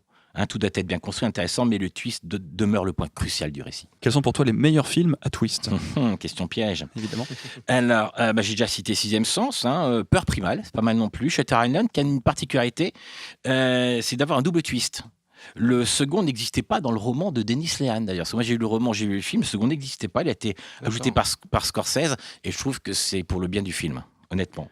Et récemment, je vous le conseille, j'ai vu L'Accusé, qui est un film espagnol, qui est sorti qu'en DVD et en VOD, et il m'a assez bluffé. Jean-Marie, moi j'ai une question sur Shutter Island parce que c'est un twist. Alors encore une fois, on va spoiler un peu, désolé pour ceux qui l'ont pas vu, donc bouchez-vous les oreilles. Shutter Island, dans mes souvenirs, si c'est ça, c'est le twist, c'est qu'il est fou en fait. C'est ça ou pas? Alors ça, c'est le twist du roman, qui est le premier twist du film. Et à la fin, il dit une dernière phrase qui retwiste tout ça, qui n'est pas dans le roman. Où dans cette dernière phrase, il explique qu'il préfère finalement mourir ou oublier que de vivre avec sa culpabilité. Et on comprend qu'en fait, il était guéri, effectivement, que tout ce qu'ils ont fait, ça marchait, mais que maintenant, il joue au fou pour que quand même, il le lobotomise. Et ça, on l'a dans la dernière phrase qui n'était pas dans le roman. Alors, si on revient sur le roman, plus précisément, moi, j'ai l'impression que faire passer, dire le personnage est fou, je parlais de facilité tout à l'heure, c'est un peu le même sentiment que j'ai, c'est bon, bah voilà, il est fou, donc ça explique la folie, mais je me demande si le spectateur peut s'identifier vraiment à ce genre de twist, en fait. Alors, le problème, c'est qu'on l'a trop vu maintenant. C'est-à-dire, le coup du schizophrène, on l'a vu tellement de fois que, voilà, ras-le-bol, quoi. On a commencé le premier schizophrène 160 avec Psychose, donc là, c'était vraiment novateur, mais un point, on n'imagine même pas. Mais après, il y a tellement de films avec ça comme si. Je crois qu'il y a 2-3 twists à ne plus faire. Le schizophrène, faut arrêter. Les jumeaux, c'est pourri. Hein c'est ça, et le pire de tout, ce mec qui se réveille, tout ça, c'est qu'un cauchemar. Alors ça, faut pas faire. Voilà, c'est ça, voilà. Donc, c'est intéressant, voilà. Fight Club, schizophrène, ouais, mais bon, je trouve qu'il est moins fort aussi, ce twist au final. Mais il est très célèbre. Il est célèbre, mais je trouve pas le film bon pour son twist au final. Tout ce qui est autour qui est chouette. Je suis assez d'accord. Ouais. On casse les mythes, désolé les auditeurs. Non, moi je défends Fight Club. Alors, après un twist, est-ce qu'il est nécessaire de faire une séquence pour montrer au spectateur les indices qui préparaient le twist tout au long du scénario? Oui, ça c'est la question que tout le monde s'est posée après Sixième Sens. Et la réponse est clairement non. Normalement, les clés nous reviennent après le twist, même si on n'a pas su le repérer. À la fin de Psychose, on se souvient bien du fait que si on a entendu parler la mère de Norman Bates, on n'a pas vu parler. On l'a entendu, mais on l'a pas vu.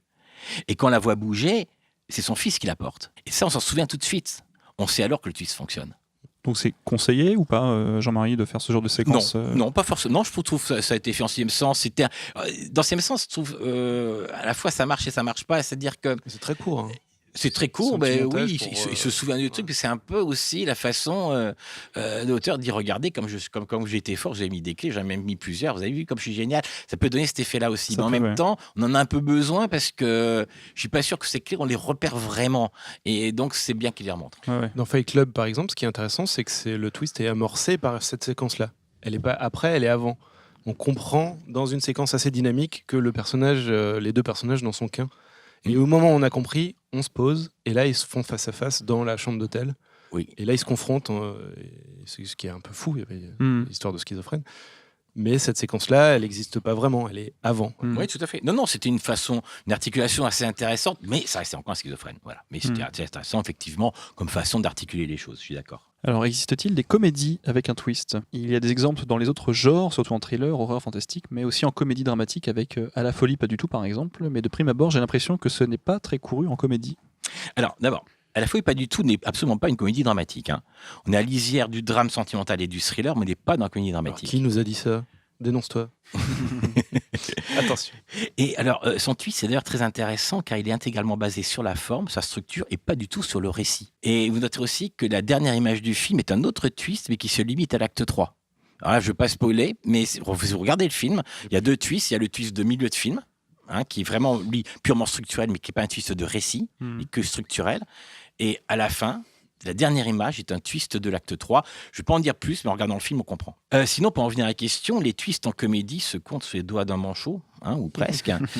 Personnellement, je connais une seule comédie qui offre un petit twist à la fin, c'est Les bienfaits de la colère. C'est un joli film, d'ailleurs, que je vous conseille. Voilà, et c'est une comédie avec un twist. Ça veut dire que le twist n'est pas compatible avec la comédie, Jean-Marie, tu penses? Non, c'est pas que c'est pas compatible, mais c'est pas le lieu. C'est pas le lieu. C'est pas le lieu. Ça a moins d'intérêt. C'est pas l'intérêt, en fait. C'est ça. Mais si vous avez des exemples, on est preneur. On est curieux de voir oui, tout à fait. S'il y a des bons twists dans des bonnes comédies. Absolument. Voilà. Vos devoirs pour le mois de février. Oui. Écrivez-nous, podcast@adrienetmathieu.fr. Bien sûr. On regardera ça. Merci Jean-Marie. Merci à vous et bravo à vos auditeurs de nous écouter. Je leur dis bravo parce que je trouve qu'ils ont du courage, parce qu'on dit beaucoup d'informations en même temps. Et donc, voilà. Twist de fin d'épisode. Ils sont toujours là. Ils sont toujours là. On se voit le mois prochain. Et bien, Avec mon grand prochain. plaisir. Pour parler. Je pense que je vais vous parler du drame. Super. Cool. Ça a plombé l'ambiance, ça, je sais. Ouais, On finissait sur la comédie là, et puis on va partir dans du drame. c'est ça, on va essayer. Salut Jean-Marie. Ouais, Salut. merci, à la prochaine. Merci à vous. Un grand merci à Jean-Marie pour ses chroniques toujours aussi riches. Merci à la Maison des auteurs de la SACD de nous accueillir pour enregistrer. Merci à nos tipeurs et particulièrement à ceux présents sur Slack qui, comme d'habitude, nous aident précieusement à préparer nos sujets. Et enfin, merci à nos invités Dominique Dufour, Émilie Caillon et Florent Schoffel. Donc, pour rappel, Dominique Dufour, tu es freelance, consultant et formateur, spécialiste des réseaux sociaux et auteur. Et papa de jumeaux, visiblement. T'as retenu, hein? Et où est-ce qu'on te retrouve, Dominique? Un petit peu partout. Vous tapez mon nom normalement et vous me trouvez à peu près partout. Sinon, il y a la page Facebook là, que je viens de lancer, Dominique le freelance. Tout. On mettra Ouais, des ça, voilà. il y a Dominique, le freelance. Les seuls. Non, mais bon, voilà. Non, C'est cool. Je plaisante à dire, c'est le papa des freelances, Dominique. C'est ça qui est chouette en fait. Il a peut-être fait ça avant tout le monde. Ça, c'est cool. Émilie, tu es polycasquette. Rappelle-nous ce que c'est. Donc je dis polycasquette pour préparer les cerveaux, pour dire attention, une case pour rentrer plein de choses dedans. Donc je suis à la fois actrice, autrice, metteur en scène, productrice, formatrice. Où est-ce qu'on te retrouve? On me retrouve dans Je me sens pas belle de Bernard Jean-Jean, qui va être bientôt à Saint-Étienne, début février. Tu joues dedans ou Je mets en scène. tu mets en scène? Et puis après, les autres projets, ça va prendre un peu plus de temps. J'ai aussi osé sortir de sa zone de confort que je co-anime, formation en ligne qui va bientôt être en ligne, que je co-anime avec Jeanne Elvire Adotevi. La formation Donnez-vous la parole qui est déjà dans 39 pays avec plus de 520 inscrits. C'est un MOOC? Ouais. Et puis, voilà, les autres projets, ça va prendre un peu plus de temps. Donc, pour l'instant, c'est encore un peu plus confidentiel. Très bien. Merci. Florent, directeur artistique freelance, Voilà. qu'on retrouve Bientôt, bientôt. en reconstruction, pour une nouvelle aventure, voilà. Cool. Avec grand plaisir. Et pour nous, C'est terminé. on arrête. On arrête là. C'était le dernier. On se donne rendez-vous le mois prochain et d'ici là, écrivez bien. Salut. Salut à tous. Au revoir. Salut, au revoir. Salut!